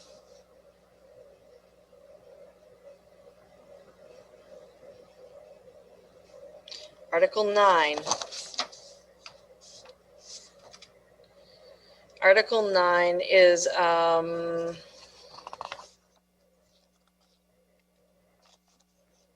General Bylaw Amendment, Chapter 154, Buildings Vacant and Seasonal. Mr. McGinnis. Mr. McGinnis, you're muted. Don't I sound better that way?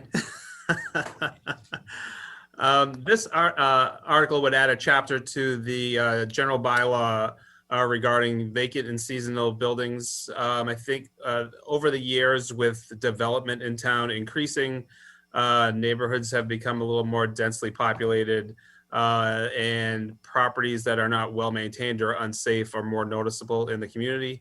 I think a great example of this was just recently the zombie house, the article in the newspaper that on Sable Ave.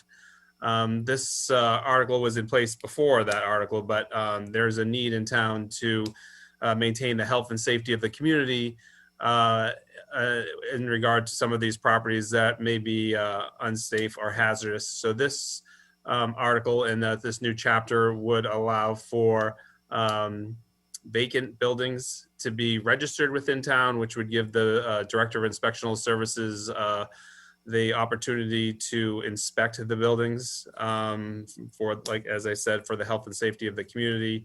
It would also allow for the town to track some of these vacant buildings, and additionally, this applies to seasonal buildings. Vacant buildings and seasonal buildings would both need to be registered with the town. Vacant buildings would have a fee to be registered. Seasonal buildings would not. And this article would, this bylaw would also allow for the inspector to access the property in order to maintain it, and it would require that the property be maintained in a reasonable manner so that it is not off-putting to the public or the sightlines of the community. With that, I can answer any questions. Thank you. So do I have, so Mr. Burgo, I'm seeing your hand up and I'm getting questions about the last vote count on Article 8. And while I am loath to interrupt the discussion on Article 9, I will give you the vote count. It was 70 in favor and 150 against on Article 8. That was the vote count. Okay. So on Article 9, do I have a motion?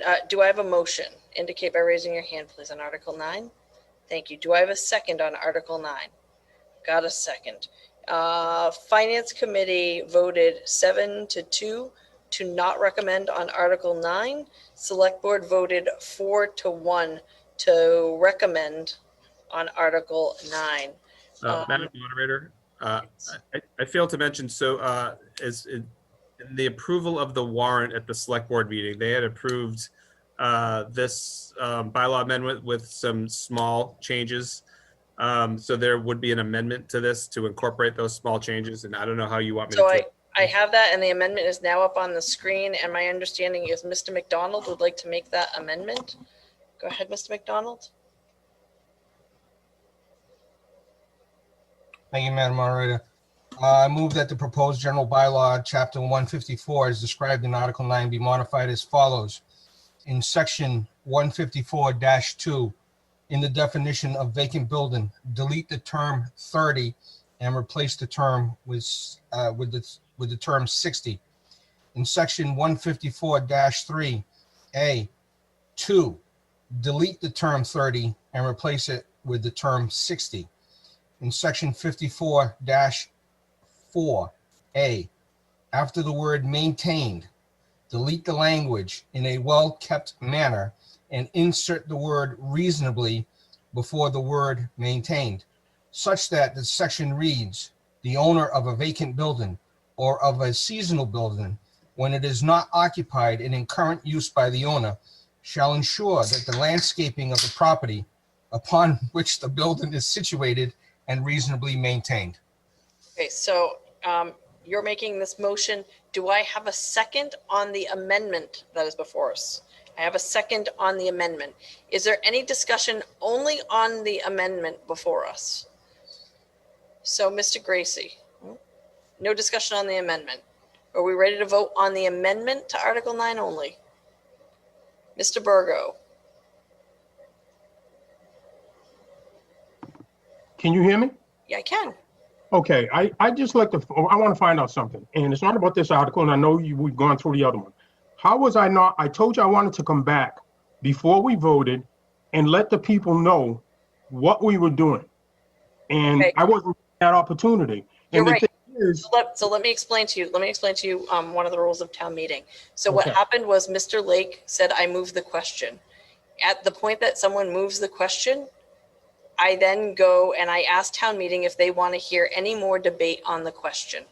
But you didn't ask that. All you did is you went to the vote, Melissa. You went to the vote. You did not ask if anybody else had a debate, because myself, Laurie Miller, and a bunch of So you're misunderstanding. Let me try and explain it again. Because I want you to understand, and I want all the town meeting members to understand.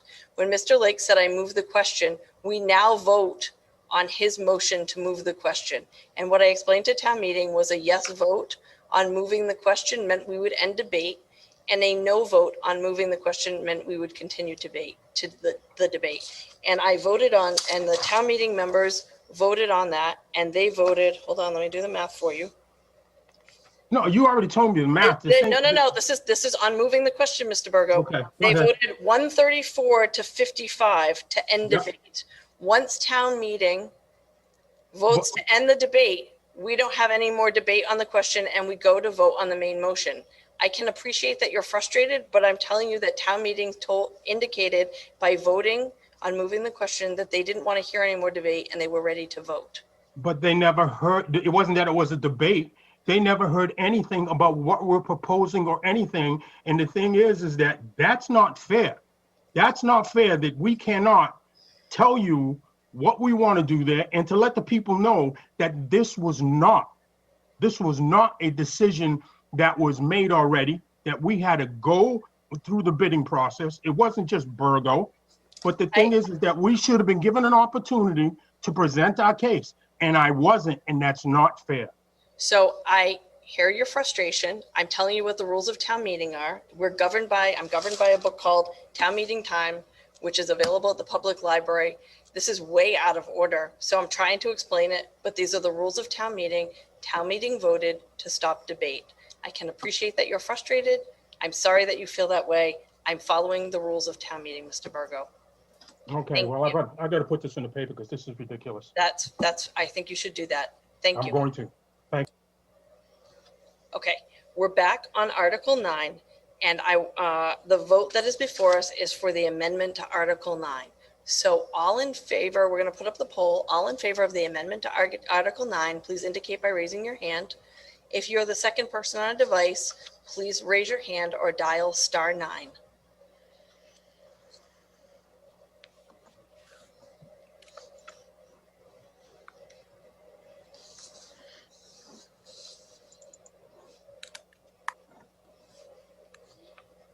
Okay, so I'm going to lower hands. If you are opposed to the amendment to Article 9 and you're the second person on a device or you are on the telephone, please indicate by raising your hand.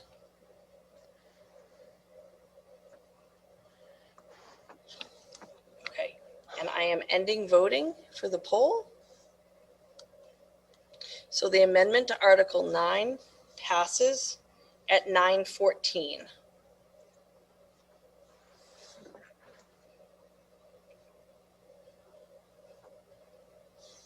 Okay, so now we're back on the main motion.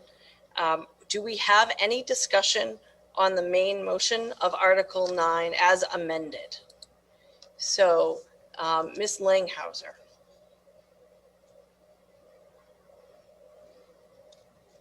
Go ahead, I think you're unmuted. Can you hear me? Yes, can you give us your name and precinct, please? Andrea Langhauser, Precinct 7. Thank you for the minor amendments. I still find that there's a lot of, this article still is quite vague. I wonder if possibly there are definitions to some of this in other sections. So a seasonal building isn't defined as what's seasonal. There's a section which refers to November 1st to April 1st, which might be seasonal, but that's not in the definition. The building definition doesn't say that there's a minimum size to the building. It's any structure that has a roof and is enclosed with exterior walls and can form a shelter, which, frankly, could be somebody's garden shed if, somebody chose to shelter there. There's no minimum size on that. I questioned the time to register, that for a seasonal structure, that you have the person has to register, but since there's no time limit on when they register, I don't know how you're going to enforce that.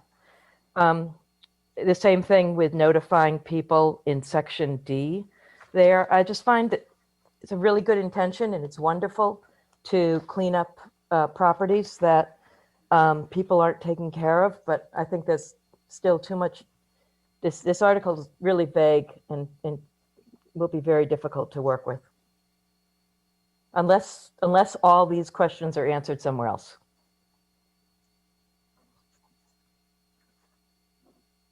Melissa, you're muted. Let me see if I can get you some answers. Mr. Savastano or Mr. McGinnis, are there definitions about seasonal, minimum size, time to register, and notification of owners as laid out in this bylaw somewhere else? Can you help us with Ms. Langhauser's question? Anthony, do you want to speak or do you want me to speak? Hey, go ahead. You can take a shot if you want. I'm trying to get back. I just lost connection. So I'm trying to pull up the general code, but my computer just lost connection. So the seasonal building definitions would be under this bylaw, and Attorney Savastano can certainly correct me. He knows better. But and I understand if people have questions about the bylaw. Our intent on this bylaw was that we've had some issues in the community. We're trying to address these issues in the community. Right currently, there's no means to address some of these properties. I think you saw that over the summer in the article about the property on Sable Way. Having something in place can certainly be modified after the fact very easily, but without having anything in place, the town is unable to address a lot of these properties in a timely manner. Okay, and while Mr. Savastano is looking at those, I'm going to recognize Mrs. Lund, and we can come back to Mr. Savastano. Mrs. Lund. Thank you, Judy Lund, Precinct 9. I question why seasonal buildings need to be included in this bylaw. Seasonal buildings are, generally speaking, summer homes, and people who own summer homes take care of them. I think they are not part of the problem. I sympathize with the need to get rid of problem houses like the one you're discussing, but I don't see any need to include seasonal residences in this bylaw. Thank you, Mrs. Lund. Mr. Campbell. Hi, Captain Campbell, Precinct 8. So I have a couple questions. Number one, with the vote by the Finance Committee on this amendment, this is free amending it, as we did tonight, correct? Yes. And so with that, I was wondering if the Finance Committee, if any of these amendments that were passed tonight, if any of these amendments alleviated any of the issues that the Finance Committee previously sought out or pointed out. Sure. So let's find out what the objections were from some of the Finance Committee members. Ms. Ham? Hi, Terry Ham. Yes, the amendment that was made tonight did address some of the issues. I can't speak for the Finance Committee because the vote that we took was on the previous language. I can say that it did not address all of the concerns, but that amendment did address some of the concerns. Okay. Melissa, I'm ready to speak. Wait 1 second. Mr. Campbell, I think, had a couple of questions. I don't see him, though, at the moment. Mr. Campbell, did you have other questions beyond that one?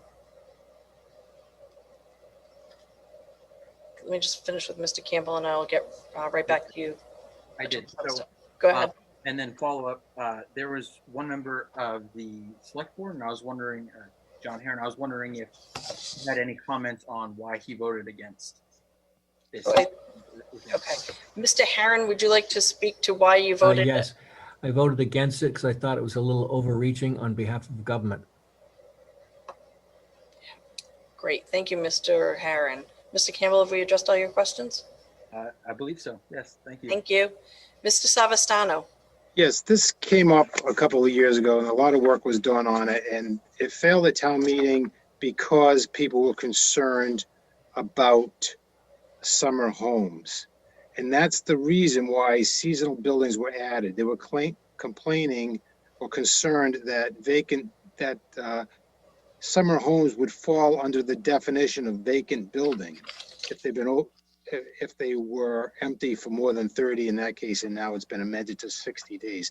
That's why seasonal buildings were added. And seasonal buildings are treated differently within here, and I respectfully disagree with the speaker who said that seasonal buildings are not well defined. They are defined in here as a single family residence that is not the primary residence, for instance, a summer home, or a business or agricultural operation that operates annually only during certain times of year. I think it's pretty clear. And I think the need to add seasonal buildings in here was because of objections raised at the prior town meeting, and seasonal buildings are treated differently in here. So that's the reason why they were included. Do we have any thoughts about minimum size and how that's defined, notifying residents and time to register a building? Are those part of Mass General Law, or are they defined somewhere else in this bylaw? The buildings might be defined in the building code. I would defer to the building inspector, but I can honestly tell you that our building commissioner, or we're in between building commissioners, when we hire one, that person has a lot of jobs, including zoning enforcement, including seals of weights and measures, including issuing all building permits.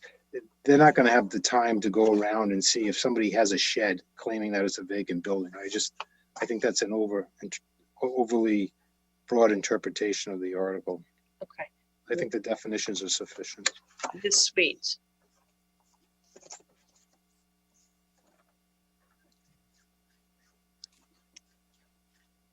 I think that we Could went you from one. Can you please identify yourself and your precinct? I'm sorry, Margaret Sweet, Precinct 9. Thank you. I think we went from one extreme to the other.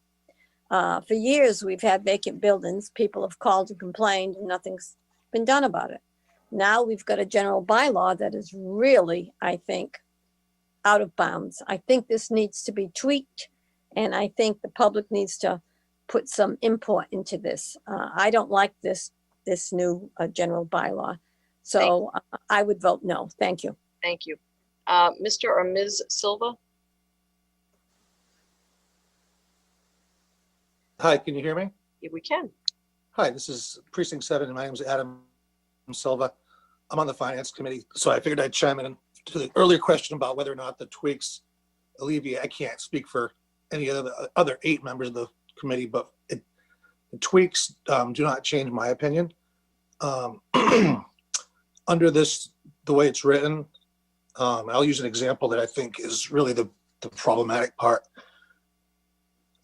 Someone who lives in town and goes to Florida for 2-3 months, that's not a seasonal building, because a seasonal residence, by this definition, is not the primary home.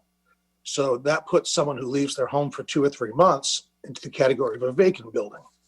So that's not a vacant building, obviously. It's not the way it's meant to be, but that is the way it is under the way it's written. So that person would then need to go to Florida for 3 months, shut off their utilities, register here, get insurance for their home. That doesn't seem to be what the purpose of the bylaw would be. Obviously, everyone's concerned about a true vacant building, a building that's not being maintained next to their home, et cetera. But the way this is written, it's just written incorrectly, because, like I mentioned, that particular type of taxpayer or resident, that's not a vacant building if someone goes on vacation in the wintertime for 2 months. But under these definitions, it is. That's all. Thank you. Mr. Lemieux? Hi, Maurice Lemieux, Precinct 1. I'm sorry, Mr. Lemieux, I think you muted yourself. Could you unmute again? Unmute? Yes, now we can hear you. Maurice Lemieux, Precinct 1. Dartmouth is a right to farm community here. And you talk about making these buildings, they have to register with the town and mandatory insurance and the like. And I think the town is made this just a little too overreaching. I think they should restrict it a little bit. And, some of these buildings shouldn't have to have insurance. An old farm building, have it registered every year with $100 fee. And then like Anthony said, they're not going to come out and check a little farm shed. I mean, a little utility shed or something. Well, just because you say it doesn't mean that they can't do it. If it's in the law and they wanna push it, they can make you register that little tool shed that you have out back and make you get insurance on it. I think it's just poorly written, and I think the town meeting should vote it down. Thank you. Mr. McDonald? Thank you. Sean McDonald, Precinct 4. The article has been asked for by a lot of people. And if you go on social media, when the zombie house was around, a lot of people were saying, well, the town should do this, the town should do that. And the town had the ability to do nothing. At least this gets something on the book. To say that the town is going to go looking in somebody's shed to see if somebody's living there, or a she shed or a he shed, that's not going to happen. The town is not going to be looking for somebody who goes on vacation to Florida for a month or 2 months. That's not going to happen. This has to address, the town needs something to address these buildings that have been laid vacant and falling apart, and it is a hazard to the neighborhood. Ask the people on Sable Avenue how they felt about that zombie house. Ask the people on State Road about that house that was right across the street from Walmart that sat there for years. Absolutely, the town could not do anything about. So at least this gets something on the books. If something has to be tweaked, then we can tweak it as we go along. That's what a bylaw does. We have bylaw reviews. We can tweak bylaws as we go along. If there's something there that doesn't work, then we can fix it. But at least give the town the ability to deal with a lot of these zombie houses that may occur in the future. That's all we're asking. And I'm sure the neighbor, if you don't live near a house, then it doesn't make a difference. But you live near the house, it makes a big difference to you that you know that the town is going to be able to address something. If you can't address it, by not doing anything, we can't address that. Thank you.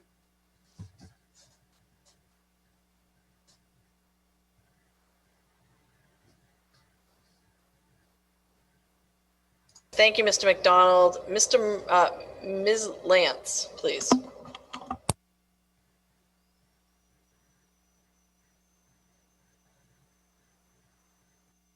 Ms. Lance, I think you're unmuted, but we're not hearing you, so go ahead.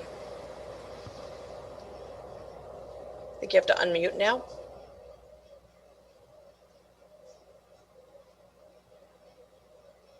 Okay, how about if we come back? Mr. Enos. Go ahead. Hello, this is Mr. Enos, Precinct 1. Can we move this to vote, please? I think we've had enough debate on this article.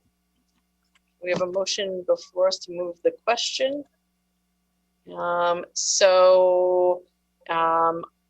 am going to ask you if you are in favor of moving the question on Article 9, please indicate by raising your hand. Because I don't have a poll, so you're going to have to raise your hand on the screen, please, if you're in favor of moving the question.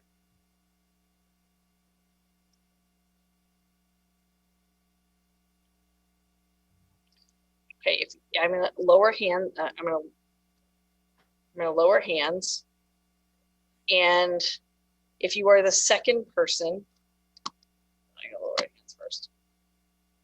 If you are the second person on a device and you are in favor of moving the question, please indicate by raising your hand.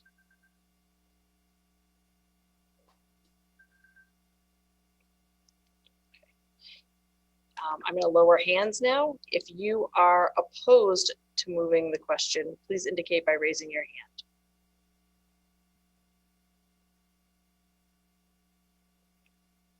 Okay. If you are the second person on a device and you are opposed to moving the question, please indicate by raising your hand.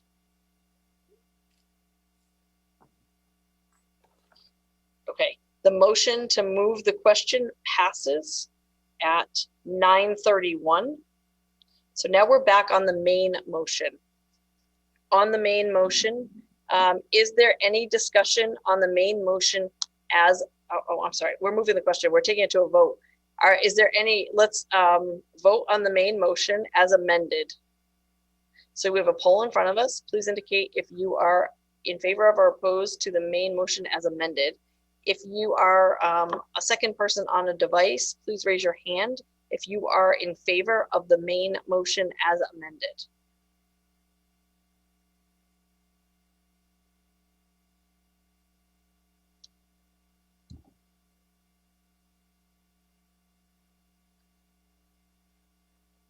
Okay, I'm lowering hands.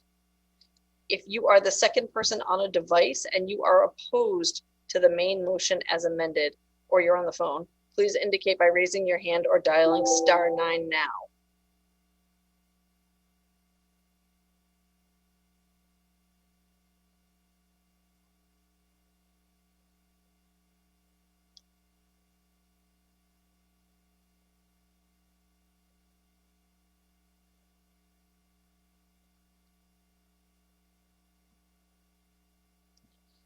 The motion as amended fails at 9:32 p.m.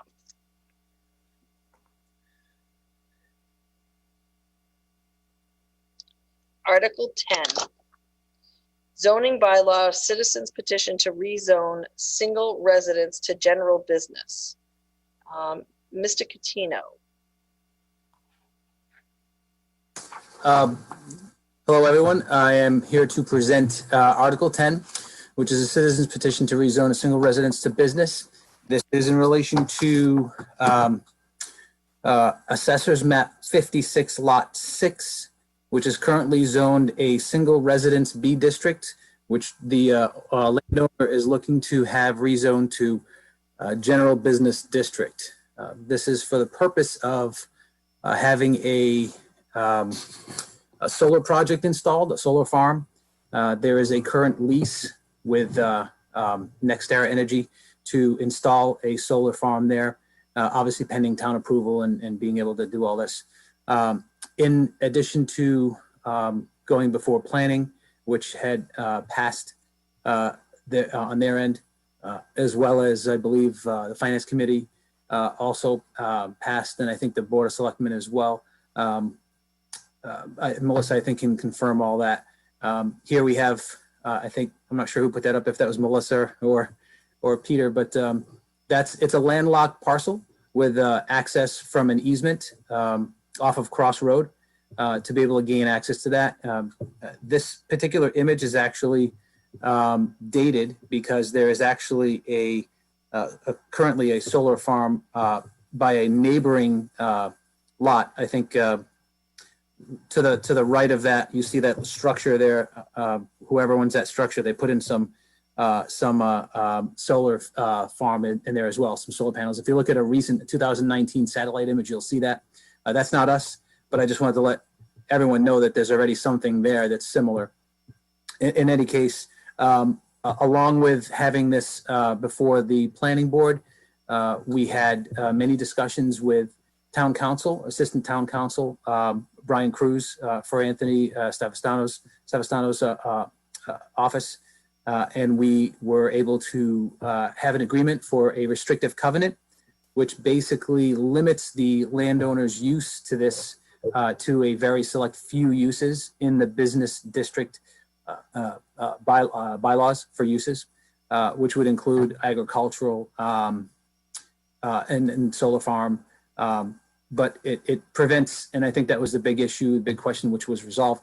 It prevents the ability to put in a box store or some kind of commercial building there, some store or anything like that. So in any case, that's what we have here. I think the one thing I need to note is that this was all put together prior to, or the warrant was published prior to the restriction being recorded. So it is currently blank on the reference to the Registry of Deeds book and page, so that we will need an amendment, a floor amendment to add that, which I believe someone from the planning board was going to make that motion at some point tonight. In any case, we have pretty good support from some neighbors, and I think that's that. We have with us Joe Hamill, who is with NextEra Energy, has familiarity with how these solar projects are put together. If you have questions about that end of it, and if you have questions about the restriction, I'm here to answer questions about that as well. Okay, so let me get a motion from a town meeting member. Someone want to move? Okay, I have a motion. Do I have and I have a second. Finance Committee voted 9-0 in favor of this project. The Select Board voted 5-0 in favor of this project. I do need an amendment in terms of book and page. Was there someone who is planning to make that amendment? Mrs. Miller, are you the one making that amendment? Yes. Go ahead. Okay, the amendment should read Book 13403, page 69. So, Mrs. Miller, as I understand the amendment, you are amending the article to fill in the blank so that it reads Registry of Deeds at book 13403, page 6. Is that correct? Let me just double check that figure. Yes, 13403, page 69. Okay, correct. Do I have a second? I'm going to lower hands because I need to see if I have a second on that amendment. Do I have a second on that amendment? I have a second on that amendment. Any discussion on the amendment only to Article 10? Are we ready to vote on the amendment? Okay, all in favor of the amendment to Article 10? I don't believe we have a poll, so let's please, we do have a poll, so please indicate on the poll if you're in favor of Article 10. If you are the second voter, So I'm going to lower hands. And if you are the second person on a device and you are in favor of the amendment, please indicate by raising your hand.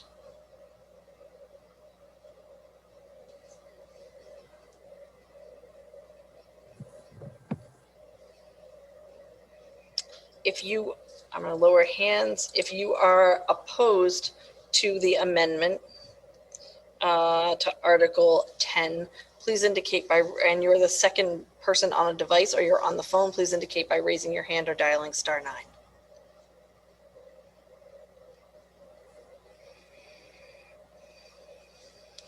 Okay, I'm going to close voting. The motion to amend Article 10 passes at 9:39.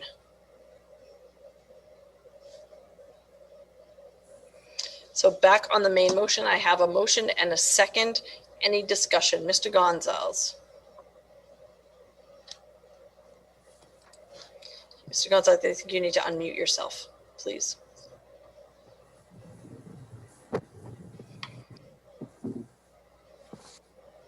Mr. Gonzalez, you need to unmute yourself. You've been unmuted at this end.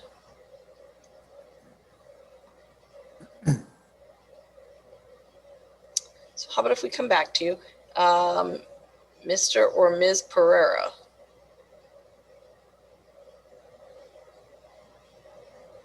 You need to unmute yourself.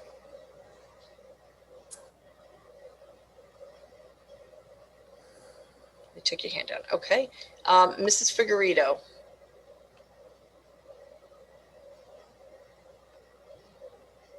Go ahead, Mrs. Figueredo. Jacqueline Figueredo, Precinct 8. Could someone explain in the copy of the covenant, the recorded covenant that we received, would somebody explain the section that talks about the benefits of this restrictive covenant, how it applies to the parcels that are currently owned by the town? Mr. Catino, was that something you could explain? Well, I think Brian Cruz will probably be able to explain that a little bit better since he's town council, and that relates to the benefits to the town. Okay. My recollection, or Attorney Savastano, if he's Right. present. Mr. Savastano, are you available for that explanation?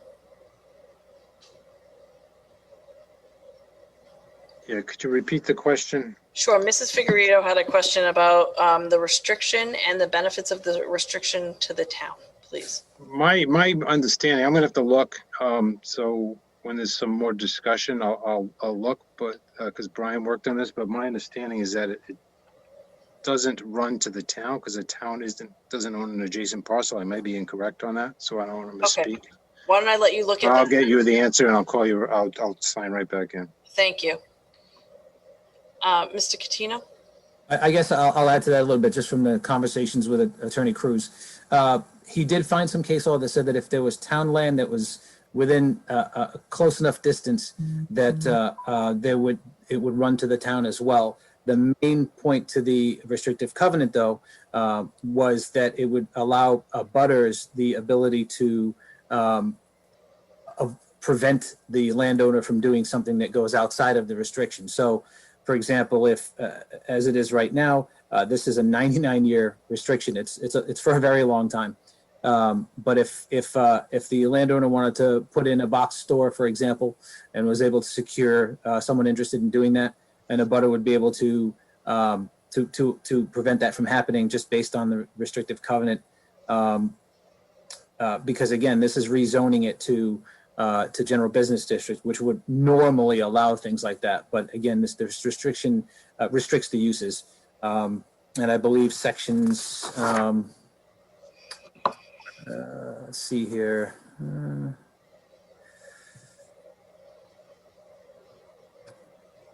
Yeah, it's listed in number 1 in the restrictive covenant, which would be for ground-mounted solar photovoltaic installations, agricultural uses, stables, gardens, and landscape yards, as the future may allow. Right now, the town doesn't allow them, the landscape yards in this particular case, but in any case, if in the future that provision was allowed, and any terms that may be described by future amendments by the town that aren't specific to this lot. So my sense is that again, just with sort of in hammering this out with Attorney Cruz, that there was a lot that was close enough, I think is his terminology, to be able to give the town some standing in this agreement as well. So I see Mr. Savastano's back on the screen. It sounds like you might be able to help us with this question. Yes, that is correct. There's a town forest that's nearby and it's close enough to the parcel that the restriction actually references that parcel. So the town does have enforcement rights with regard to the restrictive covenant. Does that answer your question, Mrs. Figueredo? Yes, it does answer that, if I've got this correct.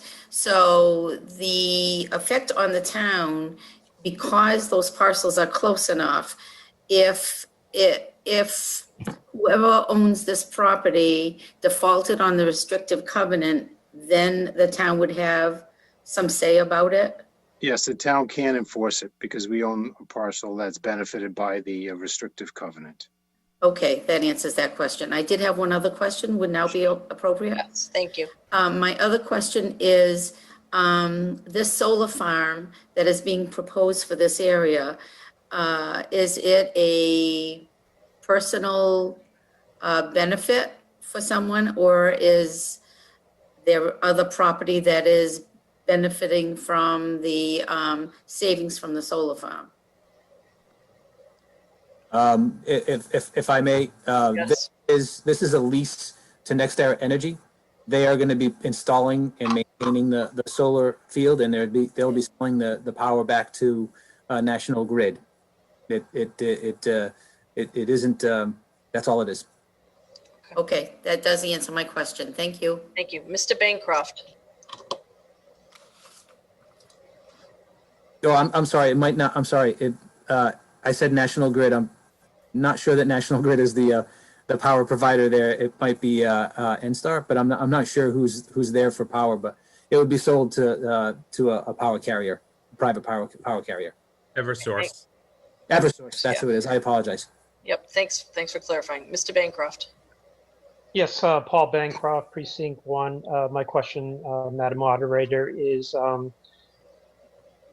there access, right-of-way access for construction and maintenance on this? It is landlocked property, I understand. Sure, let's get you an answer to that. How is the parcel accessed? The understanding is that it's landlocked. So what is the access for construction and for maintenance? So the landowner to map 56 lot 6 has access through, and I don't have the parcel number in front of me, but it's a parcel that's owned by Eversource on Cross Road that abuts this particular parcel. So they would have access potentially from there. In addition, there is another parcel that is owned by the landowner that abuts Ellswick that could potentially be access point as well. They would have to go through another parcel that belongs, but there would be no construction on that. It would just be probably a dirt road or something, just to get to 56.6. But I think the way this is being designed, that the goal is to go through the Eversource land. I don't have the parcel ID. It's if you look at this map, it's the one just above to the right. But I would direct more specifics to that to Joe Hamill, who I believe has joined us here. Mr. Hamill, do you have any insight into that?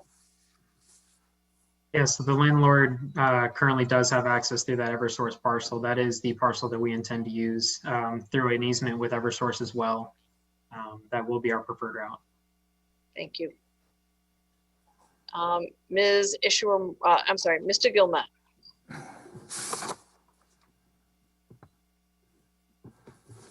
Okay, can you hear me? Yes. I was just wondering, you have Autumn Glen that's right up against that. Are they comfortable with this idea? Because a lot of those apartments are going to be facing that particular area. Okay. Mr. Catino, have you heard any comments from Autumn Glen, or Mr. McGinnis, have you heard any comments from the residents at Autumn Glen or Autumn? Mr. Catino? To my knowledge, we have not heard from them. I believe we've tried to reach out to them and have not been able to get any answers. So, but I can't say for sure. Either way, no one has reached out to us to make any comment that I am aware of. Okay. Can I interrupt? Mr. Hamel, did you have a comment on that? Yeah, so we have reached out to Autumn Glen on a couple of occasions. They had not provided any answer, had not gotten back to me. It is important to note what John was referring to earlier, that solar project that is adjacent to our property is owned by Autumn Glen. So they currently do have a solar facility on their property.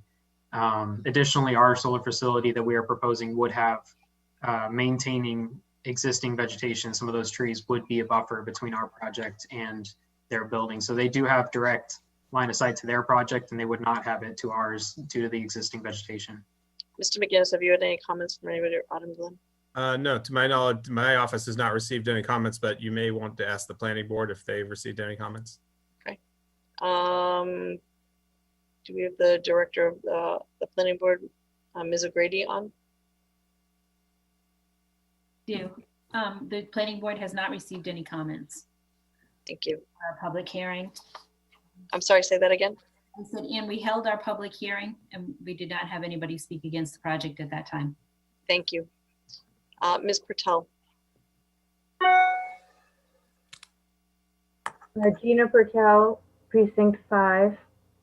I'm just curious if the town has considered long and hard enough about the benefits of kind of driving more solar farm development to places and land where it's not going to affect open space or future uses of natural resources.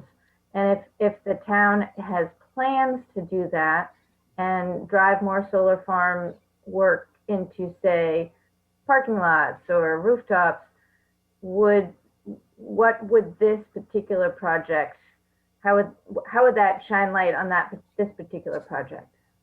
So Ms. O'Grady, can you talk to us a little bit about what the planning board's view or regulations or plans are with regard to solar and where it's sited? Yes, this location was brought before us. The town is looking at, they have in the past looked at other locations. I know there was a consideration about maybe putting some type of an overhang facility or a coverage over the stadium lot that would have potential solar on it. I know there have been numerous things talked about since I've been with the town. This proposal was brought to us. I mean, if this article does not go forward for the change in zoning, this is a residential piece of property.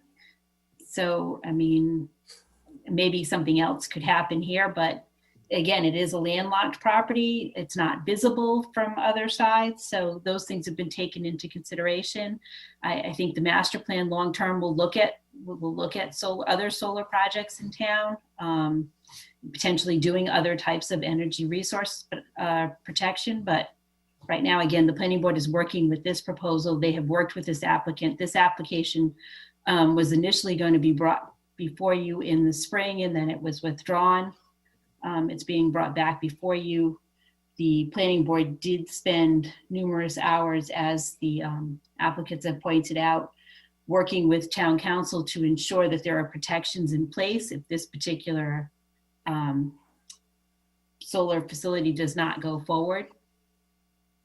Great, thank you. Ms. Helly. Hey, this is Lauren Helly from Precinct 5. I just want to move to vote on this. I'm not sure of the exact verbiage. I think. So you want to move the question? Sure. So we have a motion to move the question in front of us. If you are in favor of moving the question to a vote on Article 10, we don't have a poll for this, so please indicate by raising your hand.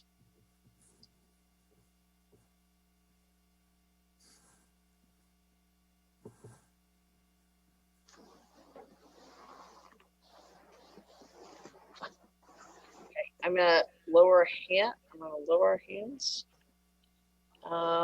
So if you are the second person on a device and you are in favor of moving the question, please indicate by raising your hand.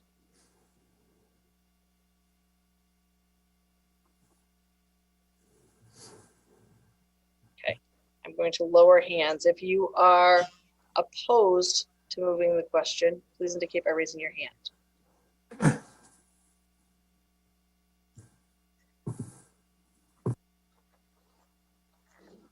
Okay, I'm gonna lower your hands. If you are the second person on a device and you are opposed to moving the question, please indicate by raising your hand.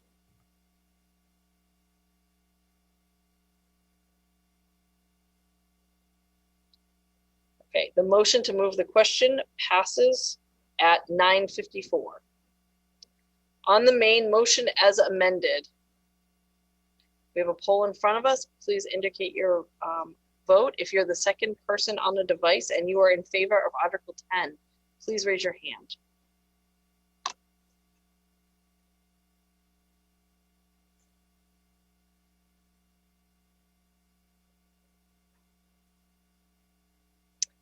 And this requires a 2/3 vote, just as an aside. I'm going to lower your hands. If you are the second person on a device and you are opposed to Article 10, please indicate by raising your hand.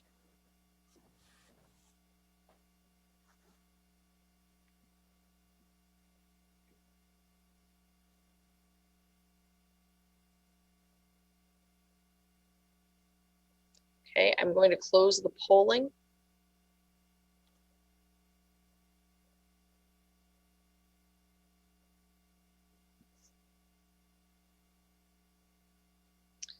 Article 10 passes at 9:55. I would now entertain a motion to adjourn. To dissolve. To dissolve, sorry, I would entertain a motion to dissolve. Okay, do I have a second? All in favor of dissolving town meeting, please indicate by raising your hand. Oh, here we go. It's up on the poll here. If you are a second person on a device and you're in favor of dissolving, please indicate by raising your hand. Thank you. Lower your hands. If you are the second person on a device and you're opposed to dissolving, please indicate by raising your hand. Thank you very much. Town meeting is dissolved at 9:56. Thank you very much, everyone, for all your hard work this evening.